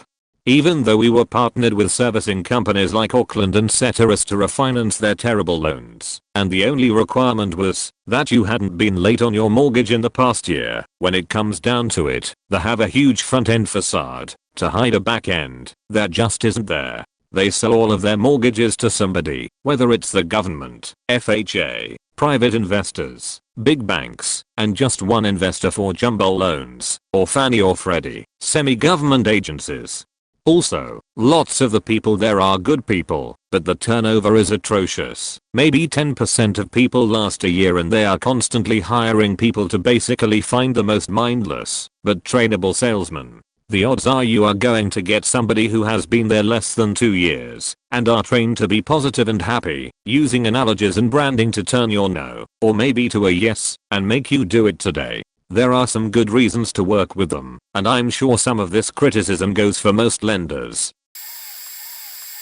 Ex-employer: when you order a dry white wine or a glass of any wine from the long outdated menu, you will inevitably get a glass of whatever has been open the longest. Weirdly, very few customers, 3 at a push, ever, have actually commented that they didn't think what they received was what they ordered. The expensive liquor you ordered is actually the cheapest brand possible, bought from the shop just around the corner, repackaged in an expensive bottle. Not because we are trying to rip you off, but because we ran out of the good sheet and don't want to have to disappoint customers. Some, if not all, of the chefs and porters are illegal immigrants and hadn't been paid in over 6 months. The white staff get paid though. The management are so retarded they kept the business afloat for a little while on one loans with ridiculous interest. The area in which the beer kegs are kept is shared with an often open sewage pipe. When I asked the management about it, they insisted it was a pipe leading from the kitchen sinks that they were in the process of unblocking, but it really looked like sewage to me. Pretty sure the owner was Indian mafia. In the end, I quit to find a better job after going on a long holiday. I left still being owed over £1,000 in wages. I got paid a percentage of what I was owed whilst on holiday, but when I returned they'd closed up for redecoration and ended up liquidating. I work for a major chocolate company. I can't tell you which one, but the cleanliness of the environment and the guarding of the quality of the chocolate is very lax. If you're sick, you're forced to come into work, or you'll be written up, which means you have employees who are sneezing, coughing, and breathing directly into the packages just before they're being shipped out. Once I had thrown up violently in the parking lot before work. After seeing the mess firsthand, my supervisor and my union rep asked me if I had any sick days saved up. I didn't, so I was told to get back to work. I requested that at least for the remainder of the day I should work away from the chocolate and be delegated to something like janitorial work. My request was denied. The rules are that no one is allowed to touch the chocolate without gloves, and that eating the chocolate is strictly forbidden and will result in termination. I've been working here for almost 2 years, and I have literally personally witnessed every single employee here, about 200 people including upper management, disregard those rules and receive zero backlash. There are a ton of hand sanitize and hand wash stations set up every couple of feet spread throughout the plant. It's just the vast amount of people are too lazy to care about cleanliness. TLDR, a highly recognizable chocolate company, possibly the most recognizable, has absolutely horrible safety measures and a large portion of its shipped product is contaminated. I'll list all the ones I've worked for. This seems like a great thread to save and peruse later. Subway, it's franchise owned, so it's really variable. The one I worked at was pretty clean, except we had to grab the pickles from the pickle jar with wrist gloves and the pickle juice would actually go up to our elbows. Massachusetts State Parks. It's run by people who play a stupid game. The game is they understaff / undertrain / under-equip you, and you have to pretend during inspections that everything is fine. The pool I worked at had 2 managers, 1 head lifeguard, and 8 guards for 12/7 shifts. They expected us to teach lessons from 8 to 12, then guard from 12 to 8. Also, 4 kids off the streets in shifts were supposed to keep kids from sneaking back in the park once they've been kicked out. I was the head LG and was supposed to run the pool without a CPO license. One day there was way too much chlorine and we had to close the pool. My fault, but I didn't have the training to know what exactly I did wrong. Whenever the person in charge came for inspections, all the guards had to be out in their gear, swimming laps during scheduled breaks. If we ran it the way they wanted us to, no one would get their scheduled breaks. This system, I believe, later led to the drowning at a mass pool out near the Cape. The pool would always be over capacity, and we had no way of stopping them, except one untrained park worker standing in the front. You could easily slip around the side of the building or hop the fence if you didn't feel like waiting. TLDR, the pool system in Mass is broken, and the blame falls on the guards and managers when it's Mass actually creating the dangerous systems. Timeshare in general, the market is so flooded with people trying to offload their timeshares that it's incredibly wasteful on your part not to buy used. If you go to one of those presentations, they'll give you food, chat you up, then lay into you with the sale. I've heard other places are more laid back than ours was. What they're trying to do is sell you an item someone foreclosed on at full value. You can go online to eBay and buy it for $1 plus pay the fees to sign it over, maybe a $2,000 tops, instead of paying $25,000 for the same place. Worked for Anderson Consulting, currently Accenture. I was in the TIS area at the time, the Jeeks. We would be forced to make good, cash, the checks that the process folks wrote. This means they would not understand the technology at all, at least in my experience, and sell the client a bill of goods that we would somehow have to architect a solution. One project I was on was a $150 million boondoggle that was based on someone MBA master's project. Oh yeah, we can do that. We had IBM's biggest mainframe at the time, a 10-way 450 MIP machine that would not handle the business volume when running the project, written by people who were not all necessarily coders. When the project was kicked off, there wasn't a mainframe on the planet that could run the software's nightly batch schedule. I was on the performance team and had to instruct everyone how to efficiently code and how to properly use indexes so the DB/2 engine would kick in with sequential prefetch so our DBI/O times would be okay. It wasn't until the second year of the project that we were able to run cycles on the critical path to have the onlines come up in the morning too. Worked another project in a very warm city where the lead project/program manager who ran the operations side, onboarding of new consultants, etc., was using his Amex card for all expenses. That part was fine. But the guy accumulated 10 million miles or something like that and was using them for personal travel for family and friends.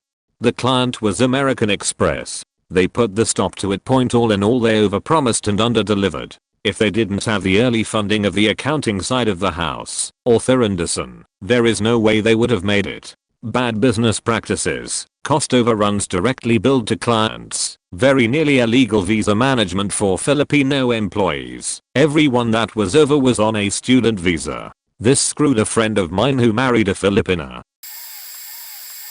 I'm a veterinary assistant at a well-respected small animal hospital. The people are genuinely kind and have always been great to the owners, animals, and fellow staff members, yet I would not want the owner, customer, to know that behind the scenes is a very different story than on appointment with a friendly doctor. Animal hospitals are seriously terrifying for animals.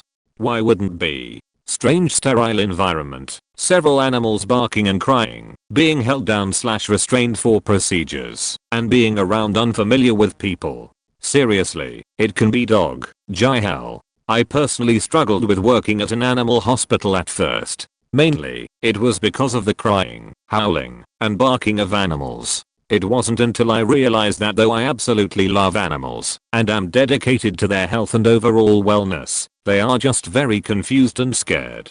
But think twice before boarding your dog in a kennel. Some are better than others, that's a given. Yet, I've worked at several hospitals, and the kennels always hurt me to work in. The cages can be very small, and staff will not hesitate to put larger dogs into small of a cage. They usually have one scrappy towel to cushion the metal cages. Messes are often made, disgusting messes, and they often need to be surrounded by it for an extended period of time. Especially overnight. There aren't many 24-hour kennels. Also, we cannot leave fans in kennel on overnight. Sometimes kennels aren't well air conditioned, and it can get very warm. They sleep in a warm cage overnight with several other howling dogs, needing to use the restroom, and scared. I have been told not to put too many towels in the cages. I say fuck that. I like to make the cage as comfortable as possible, and if that means collecting donated towels and doing extra laundry, so be it. TLDR, the vet is justifiably terrifying for animals. Do research when putting your animal in a kennel. Can be gross / mistreated. Used to work for a company that was, again, engulfed by it. The company would put so much pressure on the folks in the business office, account reps and billing, to keep product sales up, they'd start pulling some bad shenanigans. I worked in a different branch of the company and still heard all about it. If you call and talk to someone with questions about your bill or your service, they write down that you requested some new feature and add it to your account.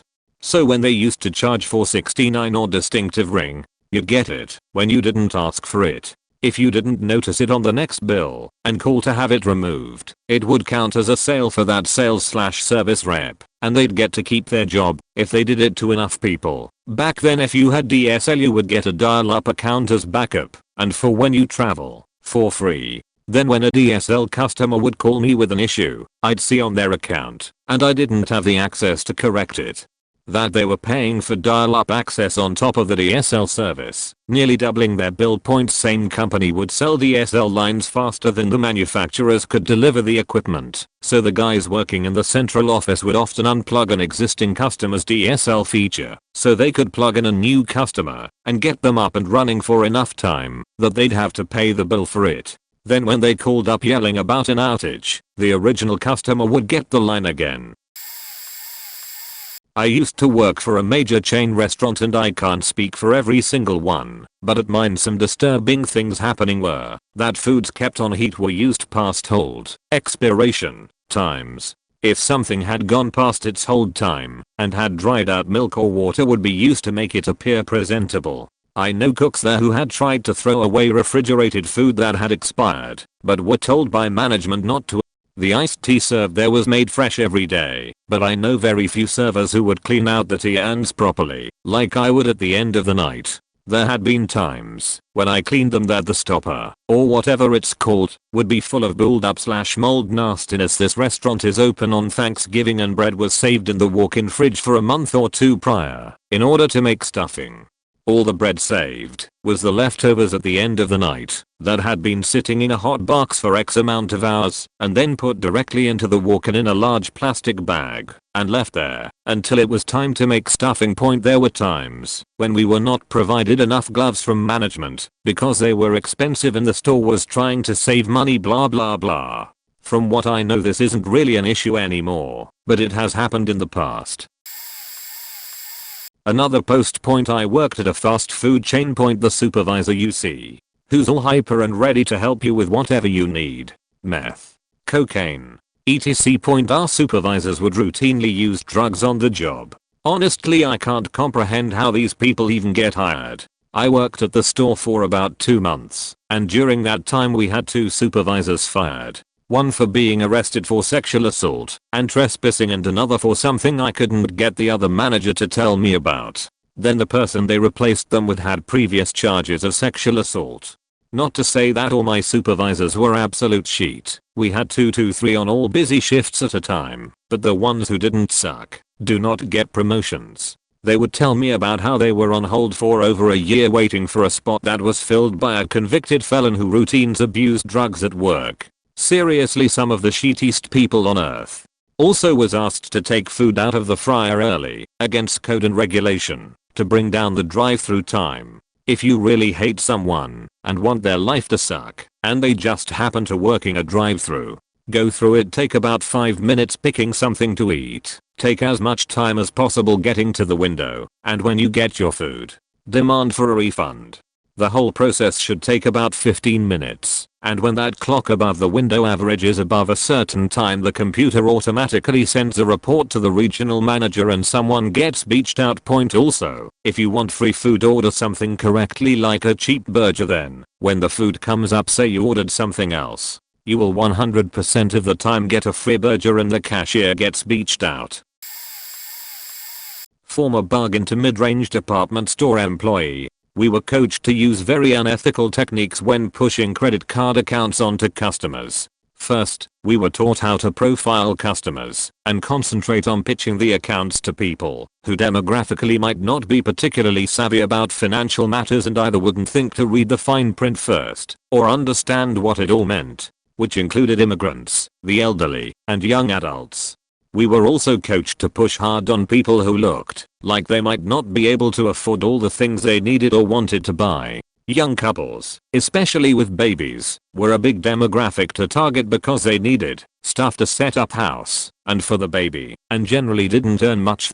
Everybody with some form of valid ID and some form of income was approved for at least a small credit line, but the interest rates were outrageous. The big selling point was the low minimum monthly payment requirement.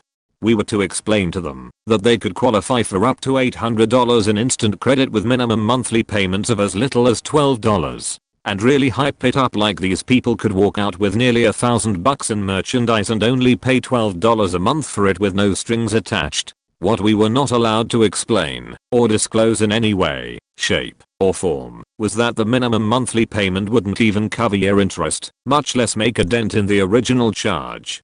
So if you only made that minimum payment, your balance went up and up and up until you hit your credit limit. Then they slapped over limit fees on top of it all and charged monthly interest on them as well. During holidays, back to school, or whenever we were doing a big credit push, I would have customers come in and ask about the $12 a month credit card their friend or family member told them about and want to see if they can get approved too.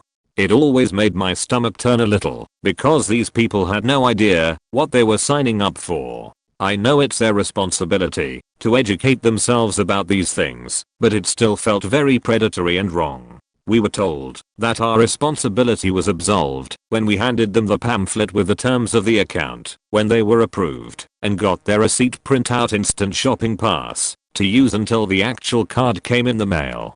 Yes, instant shopping passes.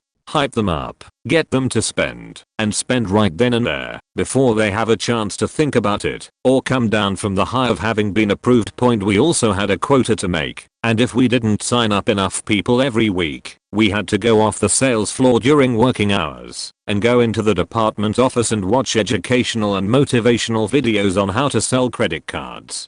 We were working on straight commission, so every hour we were stuck watching BS videos was an hour we were not earning any money. I'm sure some of this was not legal, but if you dared to complain about any of it, you simply got scheduled for crap shifts when nobody was in the store, so you wouldn't earn any commissions. Play the game, or they will mess with your paycheck.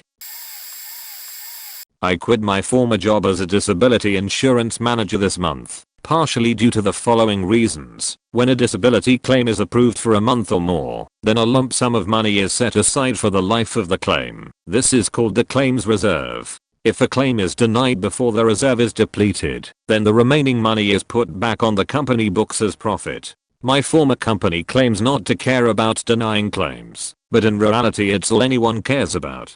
The more claims that are denied after being approved for a month or more, the more money that the company makes. So when a person is assigned a claimant who is close to death, you'll hear things like, "Come on Jerry, you just need to make it to March, so I can get the claim on the books." Certain claims managers would do the death crawl, searching for the obituaries of terminal claimants. We can put you on surveillance, which means that someone will discreetly watch you from their car and or follow you and tape your actions to hopefully catch you faking disability.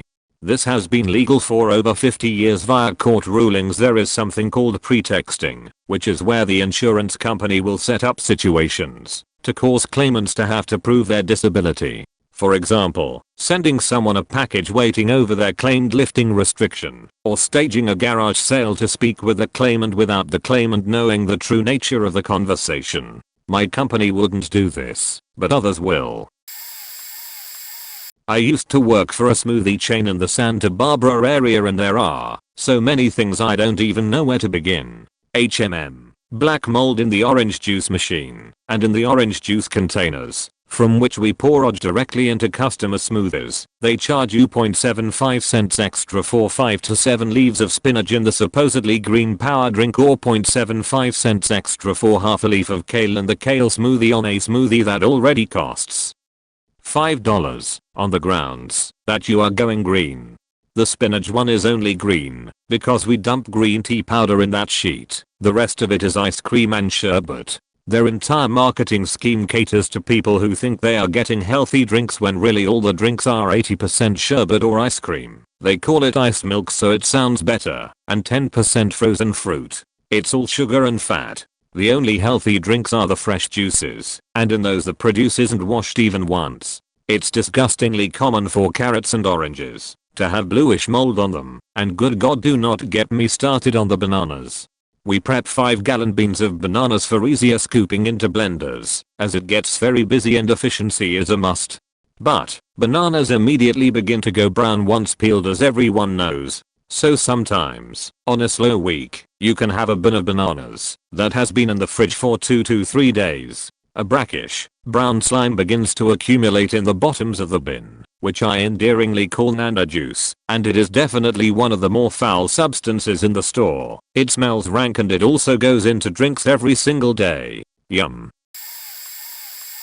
This is true for the last couple of places I've worked. The call center employees hate the company and have more power to screw over the company more than you ever could. The secret is to not act like a raving asshole when you call in. If you treat the person on the phone like shit, even if you are upset at the company and not the employee personally, then we will follow policy exactly to the letter and you will get minimal compensation.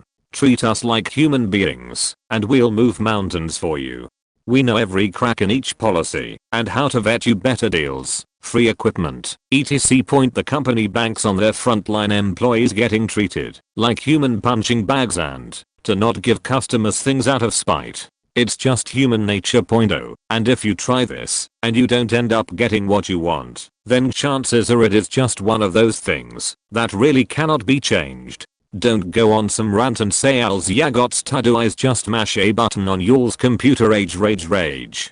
Nope, sorry, that is simply not the case. If you don't like it, the best thing you can do is take your business elsewhere and cite that as the reason you're disconnecting. Employees and customers can give feedback all day long about how X policy is shitty, but the company will continue to do it until they start losing customers over it. TLDR, treat frontline employees like humans. I'll come straight out with it. I used to work for Enterprise Rent-A-Car in the UK. There's a list of things you should look out for if you run a zero deductible / damage waiver and you notice some damage on the car shortly after taking it. Don't worry. You'll have damage logged against you, simply so they can get an old piece of damage fixed without having to charge anybody but the repairer that free upgrade. They ran out of cars in the class that you booked. Common knowledge, I guess. At larger branches, the airports, a lot of the time they are playing bingo with you. For sales competitions, we used to have a grid of products to sell, phrases to use, or actions to make to win bingo. It was good fun, if a little awkward. Who the fuck moon walks out of the door with the customer when upgrading? Normal strategy was to quote what the car would usually upgrade for. This figure was generally much more than what it would upgrade for, so we would make them a but just for you offer that was still higher than what the vehicle would upgrade for online or over the phone. It's a pretty unethical company when you aim so high with your expectations and then realize that you can't achieve what you set out to. You have to cut corners. I probably could recall a dozen other things that benefited the company over the customer. For anyone else that has had the pleasure of working there, UK only, a special fuck you to the U1F area manager and Tony Negrelli. What a cunt. I used to work for a cosmetics company that has an image of being organic / good for you / natural and expensive, with helpful and nice sales assistants helping you point. The truth is that as a sales assistant you were encouraged to treat customers as nicely as possible, regardless of how they treated you, including ignoring some seriously inappropriate touches. Furthermore, your goal was not, as the customers thought it was, to give them as good an advice as possible, but to sell them as much crap as you possibly could. Being the organic store that we were, people could return empty pots for us to recycle, and the customers would get a free face mask. Truth was that these face masks were about to go off anyway, so they'd be tossed in the bin if we didn't give them away. And the empty pots? We saved them up, and at the end of the day put them out with the regular trash, which we also didn't sort into different recyclables. Furthermore, we sold ridiculously expensive products, made from natural ingredients, fruits, veg, seaweed, etc. This was the one thing that was true. I think. Never been to the factory. We never had a sale going on except after Christmas, when only the Christmas products are 50% off, and only because we need to sell them cause they go off within a certain period of time. If products, regardless on sale or not, would go bad, we'd just throw hundreds of dollars of products away. Plus these products weren't expensive to produce anyway. I'd say every product could be made for at most 10% of the price they're sold for. TLDR, I worked for a cosmetics company that pretended to be awesome, but in all reality, was just as filled with corporate bullshit as any other company. I work for a small grill company that sells Kamado style grills. We have a limited warranty on our grills. It expires after a bit, but if you are nice to me / funny on the phone, I'll pretty much give you anything for free. We deal with a lot of people from Canada, so we are kinda going out of business from all the free shit I give away. Thanks Canada, you make my day awesome. I also used to work for Barnes & Nobles in the media section. I felt so bad for all the people coming in to pay $50 or $60 for a single season of Breaking Bad or True Blood, or whatever was popular at the time. If the person looked like a broke college student, I would often pull them aside and whisper, "Why the fuck are you paying so fucking much for this shit? You know you can just steal it online? At least sign up for HBO Go or Netflix if you feel bad about torrenting. It's like 10 goddamn bucks a month. You can easily finish one season in a month, and you save yourself $40-50. Quote, I can understand buying books, but seriously, who the fuck pays for brand new TV shows you're only going to watch once? Edit. Sheet, I almost forgot the best part of Barnes & Nobles. The employees can't do shit about you stealing anything. We are only legally allowed to scare you into thinking you're being watched. One time 2 guys walked in the media doors with hats on carrying a big cardboard box. This Barnes & Nobles was in a mall, so we had people walk in with boxes all the time. They set the box down next to the Beats by Dre stand and literally pushed all the headphones into the box. They picked up the box and walked out before anyone knew what was going on. It took them 48 seconds to steal $5,000 plus worth of headphones. We could never get their faces on camera because of the hats. Faking genius. Boys, don't steal. Stealing is bad. Mr. Mackey. That helicopter travel is more dangerous than traveling by road in a car or bus. Contrary to the popular belief that traveling by air is the safest form of transport, this goes for the whole chopper industry, not just a single company. They are happy to piggyback onto their customers' preconceptions about fixed-wing aviation industry safety records and attach it undeservedly to helicopters. Depending on which study/data you look at, it can go as high as traveling by helicopter you are more than 80x more likely to die than traveling the same time in a car. I work for a company that serves North Sea oil. I'd just like to state that I have full confidence that our company, our aircraft, except the 225 from a maintenance admin standpoint, pilots, engineers, even our manufacturers who have been getting slated recently. I'm looking at Eurocopter, who recently rebranded themselves Airbus Helicopters after a string of fatal crashed to piggy back onto the Airbus brand with its publicly conceived safety record. However, helicopters are inherently dangerous and lack all the natural glideability that fixed-wing aircraft possess. I'm not suggesting that you should not get in one. If you don't want to take chances with your life, then don't get out of bed in the morning. We must all weigh consequences with reward. I mean, I ride a motorcycle. To put things in perspective, I'm pretty sure that only bicycle cycling in a town is more dangerous than that. At one point I worked for an automotive plant that specialized in ignition modules and tire pressure sensors for Hyundai, Toyota, Dodge, and Chrysler builds. My job had a plethora of things I could speak about that would probably make those companies all pull their manufacturing contracts. But my favorite example is when my boss figured out that we were supposed to be checking these gelled crystals on the tire pressure sensors and just decided not to do it for 8 months.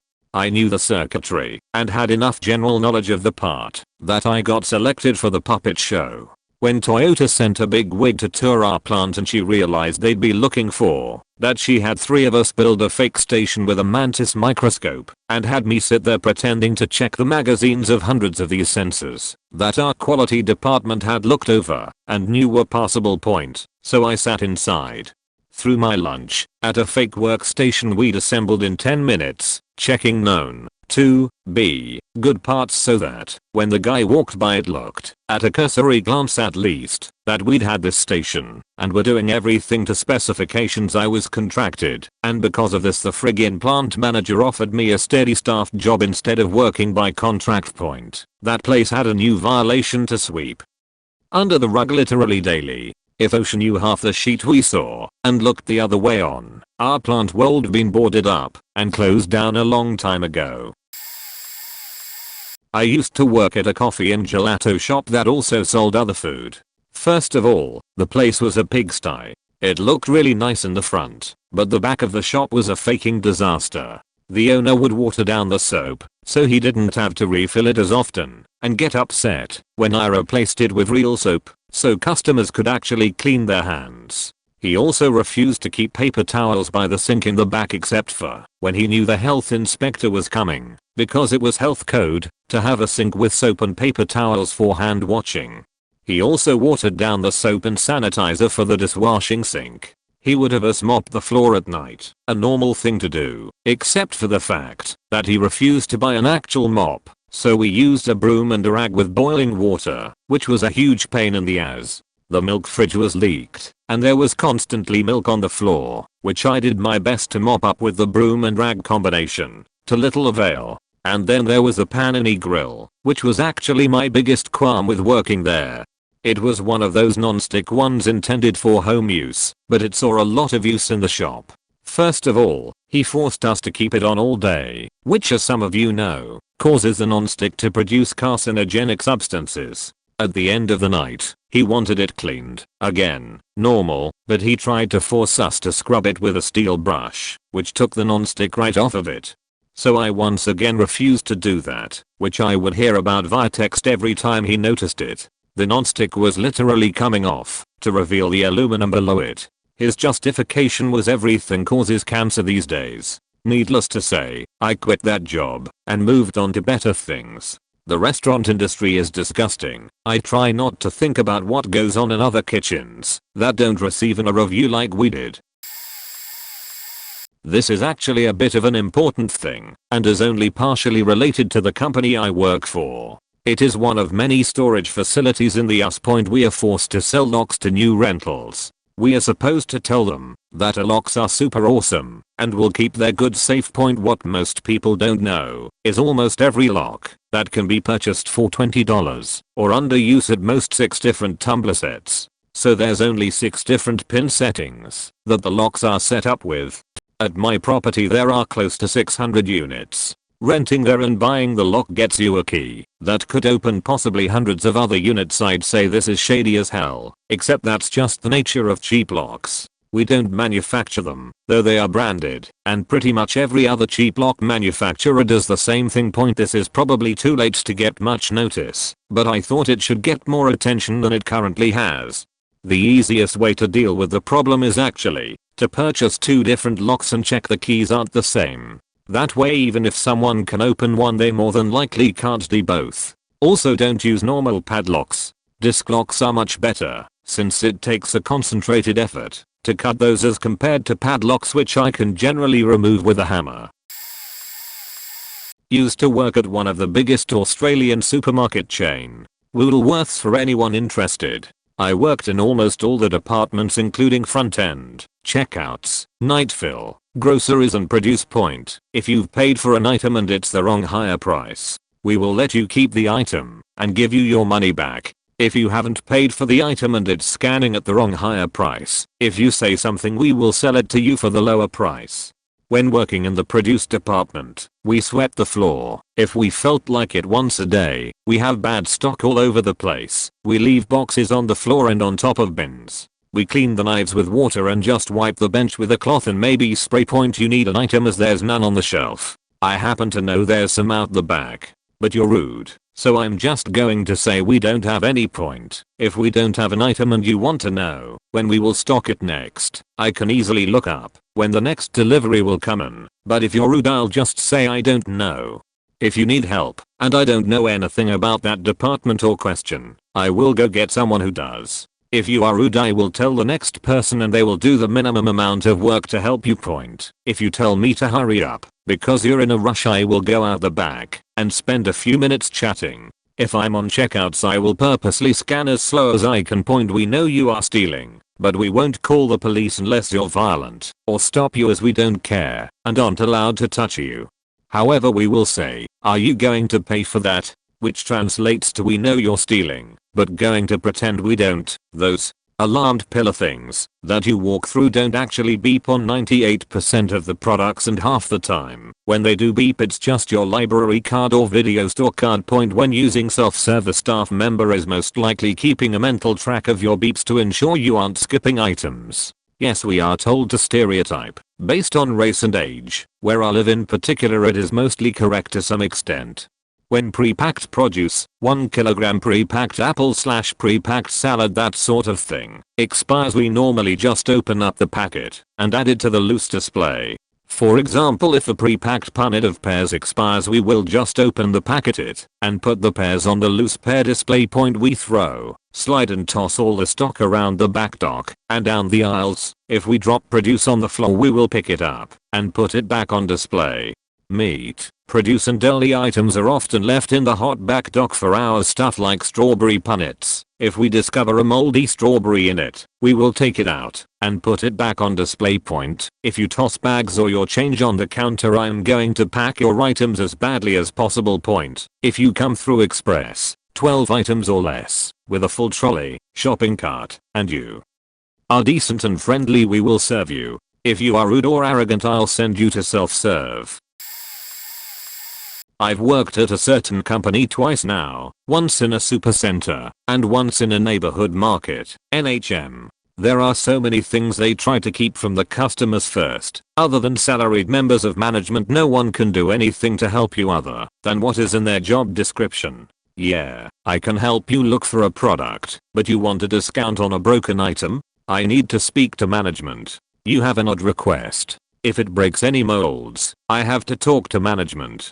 Speaking of management, they and asset protection are the only ones that can do anything about theft. If you show up in the middle of the night, pack a backpack full of cosmetics, even if it is in front of a stoker, the only thing said stoker can do is try to find a manager. By that point, you're gone. Point most people already know this, but the pay and conditions suck.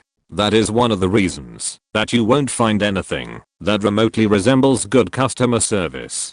I'm being paid a minimum to stock inventory and deal with any BS that happens on my aisle. You may be a nice customer, but for every 5 customers that are nice, there is another 3 that are impatient, 4 that are dicks that view themselves as superior than the hourly associates, and a couple assholes that are trying to piss people off. Our price match may say on the advert that you don't need to bring in the ad, but you need to bring in the ad, and I can still deny or bring in a supervisor/manager to say just the same.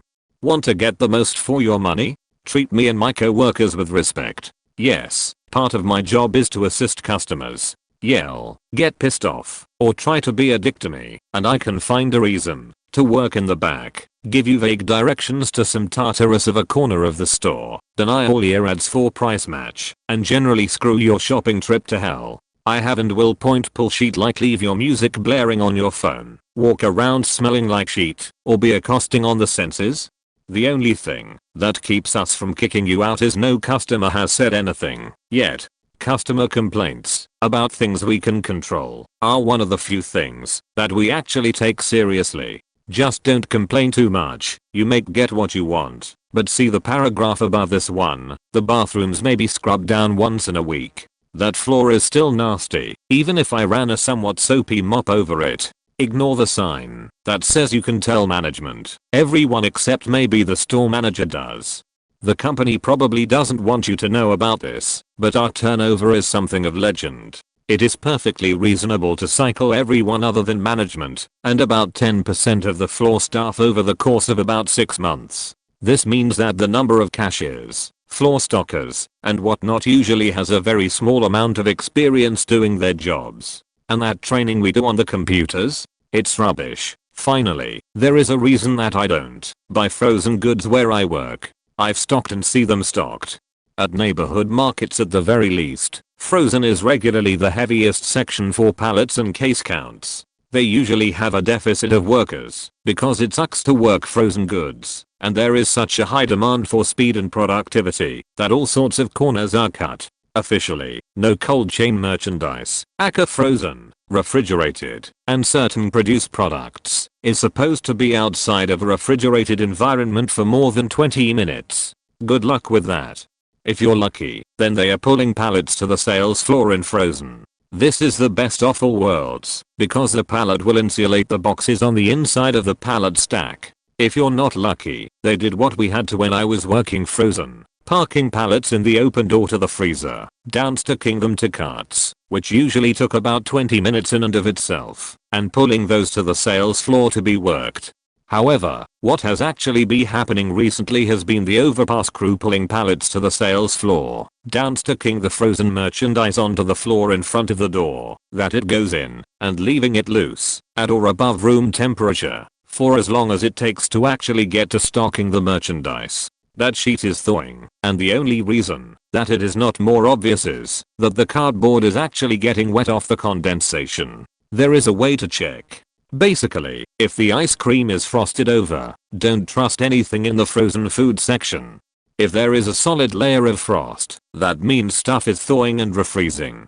The ice cream will be a brick of ice, and everything else has had a chance to thaw. TLDR, in a certain company that runs supercenters and neighborhood markets, the hourly associates are powerless to do anything that isn't in the mold for the position, including stop theft. Price checks can and will used against you as whole customers will get their just desserts. We are all undertrained and underpaid, and it shows. And don't trust frozen, especially if the ice cream is seriously frosted over.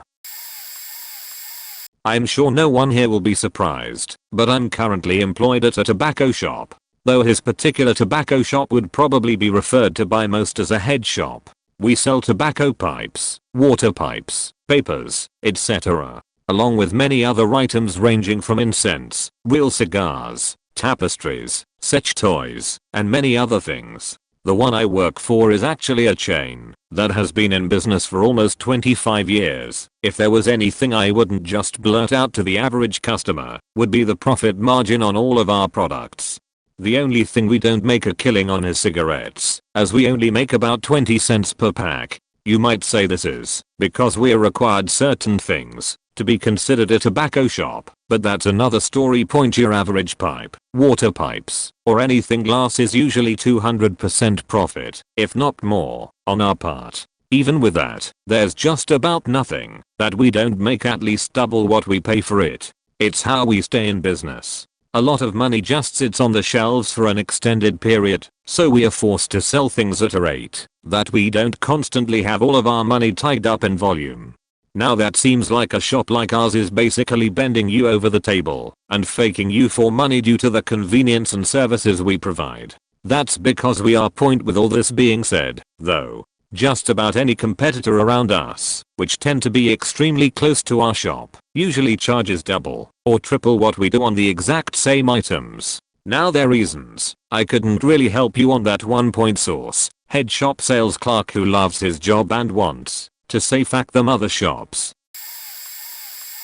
Let's learn some things about grocery stores in Canada. Sobeys charges $2.99 to $6.99 for varying sizes of soup. A majority of it is provided by Campbell's. Sobeys pizza dough is the same exact dough pizza Nova uses. We get it in frozen in huge quantities and spray it with oil, then put it into bags, where it sits for upwards of 24 hours before being used. Sobeys employees quit frequently because the management is either completely idiotic, insensitive, or just plain lies to employees about things like raises, vacation pay, time off, etc. They throw everything out. No, they don't keep it. No, the employees can't take it. And no, they can't give it to you for cheaper. $250 of freshly cooked product every single night is thrown in the garbage. Every single product in the bakery comes in frozen. There isn't actually a mixer in the bakery. Even the cakes that we make fresh for you are frozen, pulled out, thawed, iced, and then decorated. During busy times, part-time employees work upwards of 60, 70 hours per week. During the slow times, those same employees are given 5, 20. If you are good, you can get hours in more than one department to get 40 hours as part-time. They never hire full-time when possible. The only good news is that Sobeys is really big on freshness. If anything gets packaged, even if you can hold it for longer, it only gets 3-4 days before it's thrown out. The only other thing I know about this business is that the freshly squeezed products from Fortinus are made every few days from fruit that has in most cases started going bad and may or may not already have mold growing on / in it. I used to work at ShopRite during high school, which is a major grocery retail in the states around New York City. Anyways, literally nothing. First I was a cashier. Management bent over backwards for customers. Security was tight in regards to losses. Then I was in customer service. Pretty much, if you weren't a dick to us, you got what you wanted, as long as you had some kind of proof, like a receipt or something. And since all our receipts are on record, if you weren't an ass, I could find your previous order by looking up your membership 100% free number if it was used on that order. We had no access to your personal information beyond your phone number and state driver's license. If you used checks, your credit card info, no one in the store has access to that. Hell, not even corporate has access to it. We source it out. If the product wasn't 100%, the customer wasn't to pay 100%. If the can's label had a smear on it, they still had to pay full because the product is contained inside. But if their bread was somewhat crushed, 50% off, or just free. Your apples are in a container that weighs 0.02 pounds. 0.02 pounds off the weight of the apples to compensate. So you're not paying for the weight of the container, which is against the law, by the way. Then I worked in produce at a different ShopRite store. Different operators. 95% of the box of tomatoes has one wrinkle. All garbage. You see me walking back and ask if I can have a tomato. I give you them all for free. Again, security is tight. You give a customer a product for free that they should have paid for. You're fired. Herbs come fresh daily, and if we don't get an herb in the morning, we don't have it for the day or the week. I would honestly say that more than half of the food we get, we throw out because it's not up to our standards. We're out of cucumbers? Go in the back, find a box of cucumbers. Some are moldy.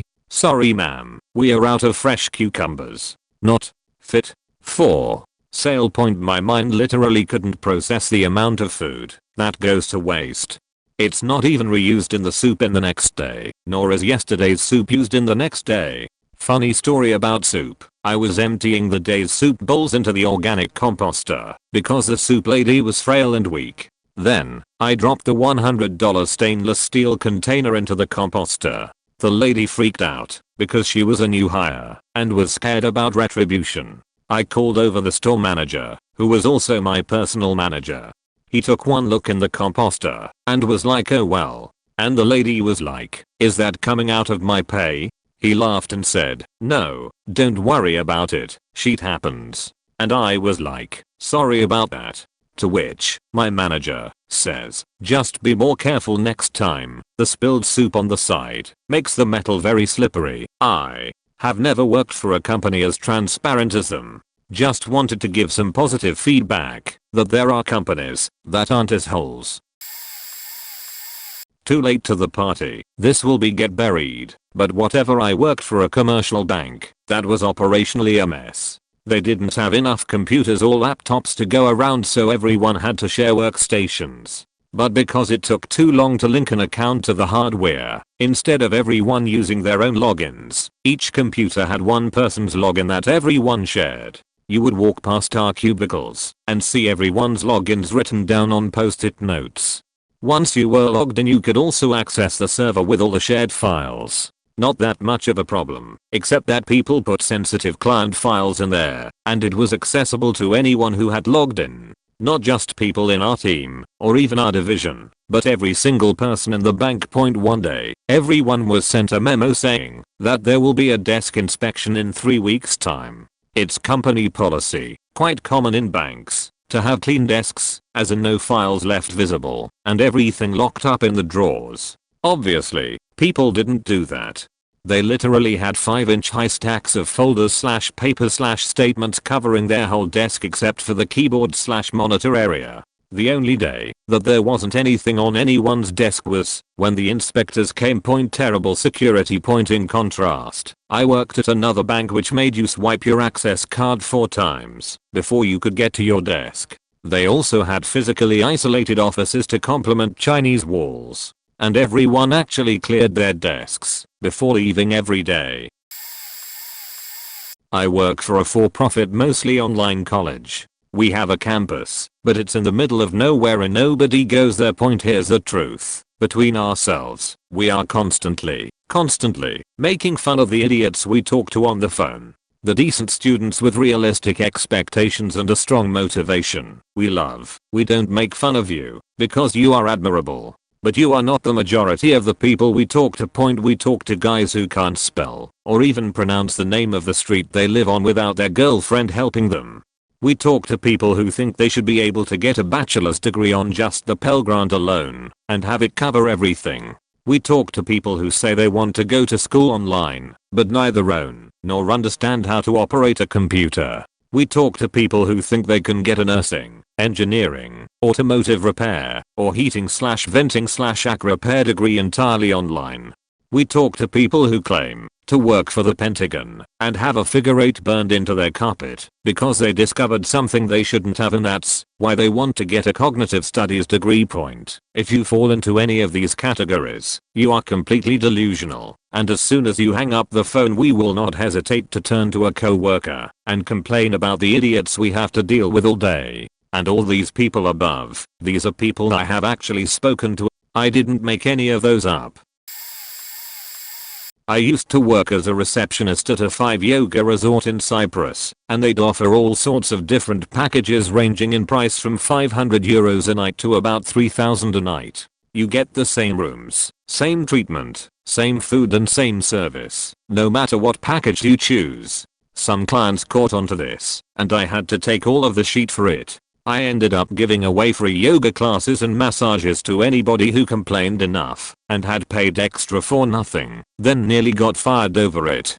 Also, half of the staff is illegal. My girlfriend is Canadian and was told she could without a visa, and there were about 15 Americans all there who also were working illegally. A lot of the staff went, unpaid for no reason at all. They made me drive their company car several times, even though I was only 16, and without a license. They claimed to only have vegetarian food in their kitchen, but most of the staff including I would throw parties in the restaurant and cook pizza with all different types of meat on it. The boss was insane, and fired people and screamed at people whenever he felt. One client was on his phone, even though the resort is a tech detox place, and our boss kicked him out without a refund, even though he'd paid a shit ton of money to stay there faking crazy experience. I loved every second. Oh yeah, I also worked behind the bar for more than a total of 100 hours serving alcohol, even though I was only 16 at the time, so there's that too. Things they want everyone to know, but no one believes. Our warranty isn't actually that bad. Our extended service contract isn't that bad and actually offers some stuff of value. If you are the kind of person who needs help frequently and don't want a paper call, then buy the policy. You'll get an extra year on your warranty and discounts on advance replacement. Also, if you do get advance replacement, there is no way around us putting a hold on your credit card for the value of your device. Don't ask for a manager or a supervisor, or exception point things they probably don't want you to know. If you go to our store and they say your repair/replacement is going to cost money due to being ooh, you can always call our agent tech support. If you complain enough, or point out that you've never needed a repair before, the odds are good we'll comp it. You have to ask for a supervisor to make this happen. Our stores can actually do this as well, but typically don't. For whatever reason, the company really discourages it in stores, but less so for the call centers. My boss cares more about us getting good scores on our surveys, so that means if we can make up a reasonable excuse, it's fine. On top of this, if you tell the supervisor that a store told you that we would cover it for you, you're almost guaranteed to get it covered. The way it's set up also allows the store to handle the replacement. They are not issuing the exception, just honoring it. The people that are offering tech support are wildly varied in skill. Probably not a surprise, but even the senior techs are a grab bag. We hate it, but if you hang up and call back, you could get someone with 10 years of tech experience versus a numbskull who can barely string 2 words together, but performed well enough for the promotion point. If you treat me badly, I will do everything I can to make your experience bad. If you treat me well, I will almost certainly cover any repairs for free just cause I can, and make recommendations for stuff we aren't able to do ourselves. Bonus round. Old job. If you call your cable/phone/ISP and act like dick, I'll spend the next hour pulling up your account and resetting the various pieces of equipment you own to ensure you don't enjoy your evening very much.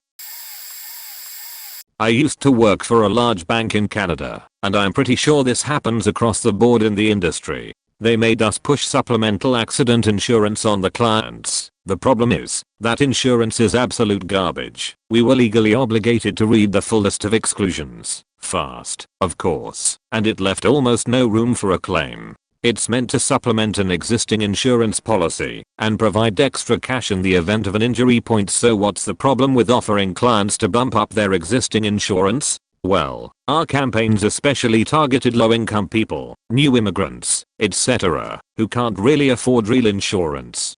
That means no existing coverage to supplement, and you're basically charging them a monthly amount for something that will probably not apply to them if they have an accident. Me and other people realize this, but the insurance was part of your quota, and if you didn't do it, you got a warning, regardless of how you were doing with other products, like loans or credit cards. 3 strikes and you're out.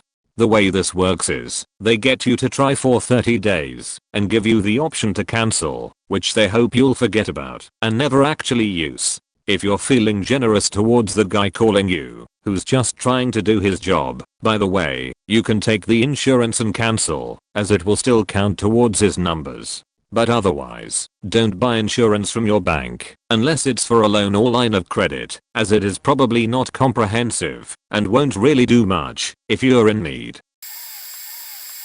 We are a totally legal money laundering operation. If there's an IT project at your company that goes millions over budget and doesn't close until years after projected date, it was on purpose.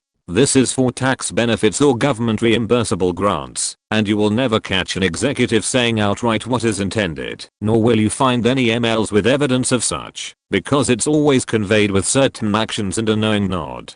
To know if you're on one of these projects, project leads or managers are comprised of those employees.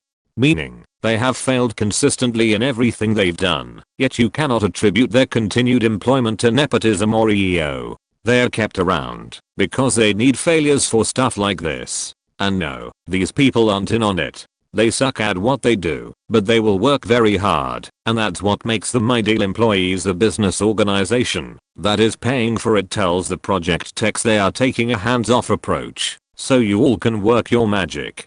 During quarterly updates them saying this better be resolved, or back up to schedule by the next K, or we are making some changes. But they say this every time. Nothing changes because the work is perfect to suit their need. The biggest indication you're on one of these is when the contract with the third-party contracting agency has a clause that reimburses the hiring company the majority of their payments if certain benchmarks aren't met. Still, the contract liaison rarely meets with project leads and doesn't seem to give a shit when contractors voice concern about the project. It is a massive, perfectly legal slush fund. You see, with computer system and other data projects, they don't have a lot of tangible indications of progress. It's not a bridge or a building. It is tough to understand what progress had been made, unless you're very technically smart. Something most regulatory agencies or investors are not. The $3,000 home security system we are going to give you for free costs us less than $250, and we will end up getting over $3,000 out of you in monitoring fees. It costs us very little to stock a call center, so the monitoring fees go straight into our pocket. Point: we are advertising in your neighborhood and want to put up a sign. Bunch of crap. It's a sales tactic and no one at the company cares about the sign. Point: if you give us your name we'll use it when we pitch your neighbors. No soliciting sign. Who cares? Laws are never enforced, and houses with no soliciting signs buy just as much as anyone else. Point: as much as we try to spin it, or sometimes outright lie about it, you are signing a contract for 5 years. Early termination fee? Yeah, just pay off the remaining months of the contract. Point: if you give us your name and birthday we are pulling your credit. Sometimes we can get a hit off name and address alone. Point: I worked for multiple companies in both the field and the corporate office. Feel free to cruise my comment history for stories. Point: edit. When I worked in corporate I had access to all your system passwords, in addition to your basic contact info. I could have looked up the info for a person, dropped by their house and broken. When the company called to verify the alarm I could just give the password and I would be home free. I'd probably have to pick someone without a cell phone listed, but that should be easy enough.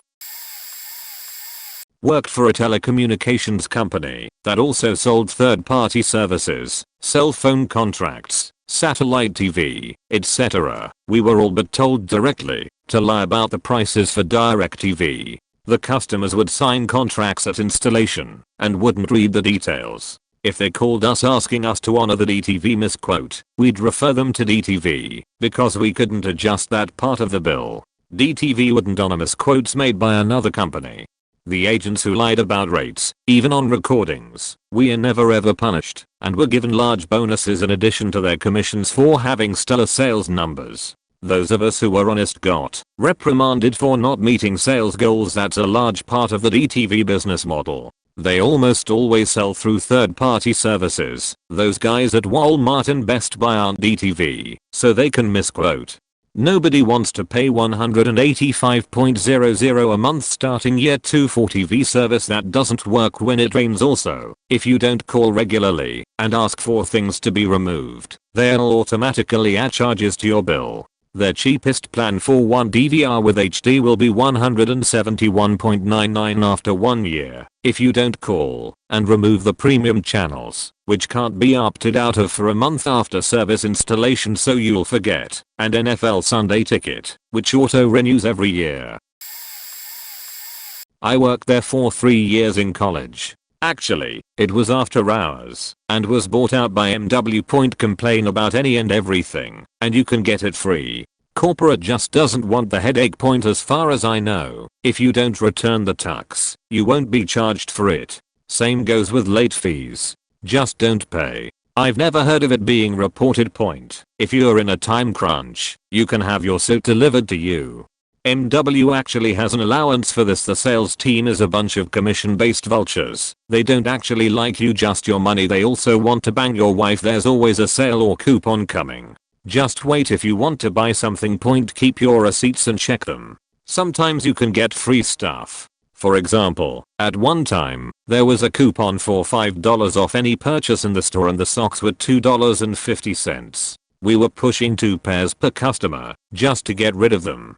They're free anyway. Corporate must have caught onto our inventory dumping because the coupon turned into $5 off $20 shortly after. Point. Pocket squares and socks included is a $10-12 rip off. The sales staff are required to try to sneak in some permaseam / forever crease / whatever the F it is that creases your pants into your clothing order when you buy suit pants. It's pointless and doesn't do anything for you except cost you more money. Point. If you're in at least 2 formal events in a year's span, just buy the tux.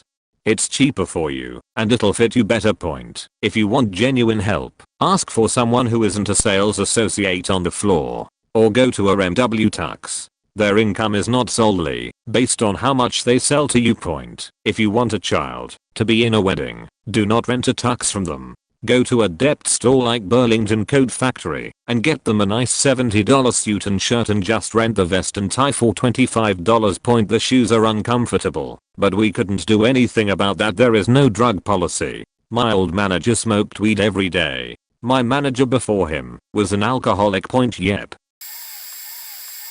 Past job 1. Local grocery store bakery department. Point. You will be fired if you are too slow to close the department 2 hours before the store closes due to the outrageous amount of bullshit they give you. Apostrophe. All of the fresh baked breads, cookies, and muffins are bought wholesalers, either partially baked or uncooked frozen blocks of foul smelling sludge. Point. The same fresh baked goods have usually been sitting out for a day or two with flies, ants, and possibly rodents climbing all over them.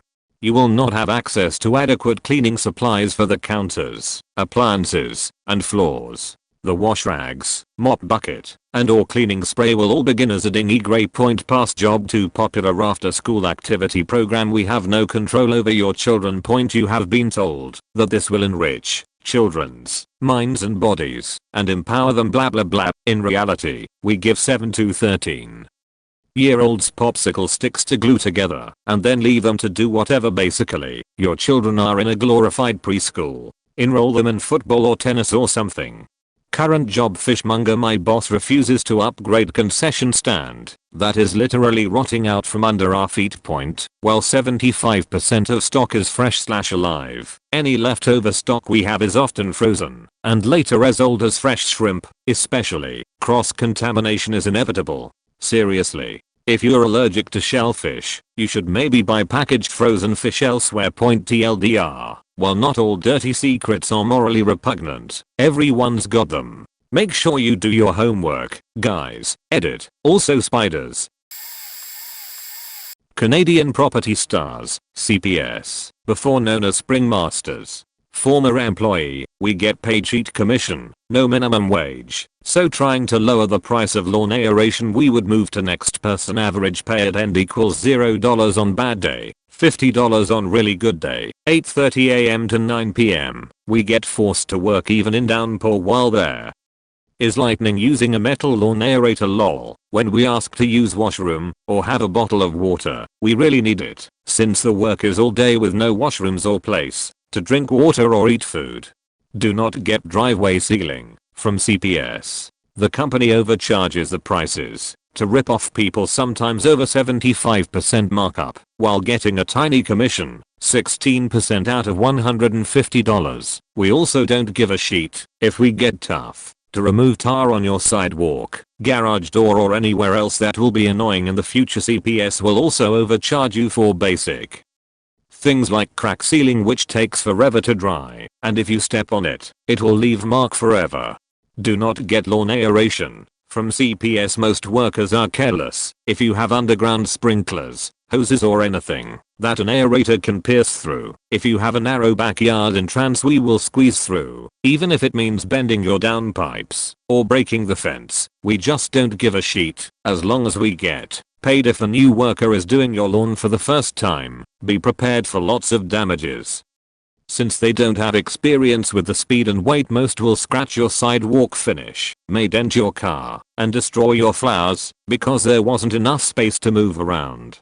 Some customers asked if they should work for CPS. Run. Don't walk from CPS. They will exploit as much as they can from you while getting as much profit as possible, while you get almost nothing. Some third world countries in Africa pay better money. Managers treat us like sheep, so if you give us problem while we are going service, there will be a problem point. The way the company survives is by hosting job fairs once a week, since most people stop working after one day.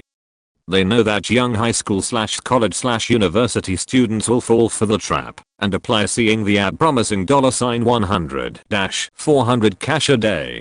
At the job training, you do some tests where the answers are on the screen. Then you sign waivers stating that CPS is not liable for lawsuit and you cannot sue the company for any reason, even if your aerator explodes or the driver to your neighborhood crashes, making you disabled. The waiver also makes the worker responsible for any fines, but that vanishes if you quit. Don't work or accept work by CPS and the company will fall, and hopefully very soon. TLDR. Canadian property stars, CPS is a big scam. Workers are under lots of pressure, working all day while getting paid very little. Don't do business with them and don't apply there. I work for a tech support company that I can't reveal the name of. Anyway, our tech support mainly services customers of another particular franchise who isn't above scamming the shit out of their customers. So the hierarchy goes like this: douchey franchise, tech support. Anyway, the douchey franchise sells this product called Complete Office, boasting it is a cheaper alternative to Microsoft Office, except they claim it does everything Office does. It doesn't. So customers buy this product believing it is Office.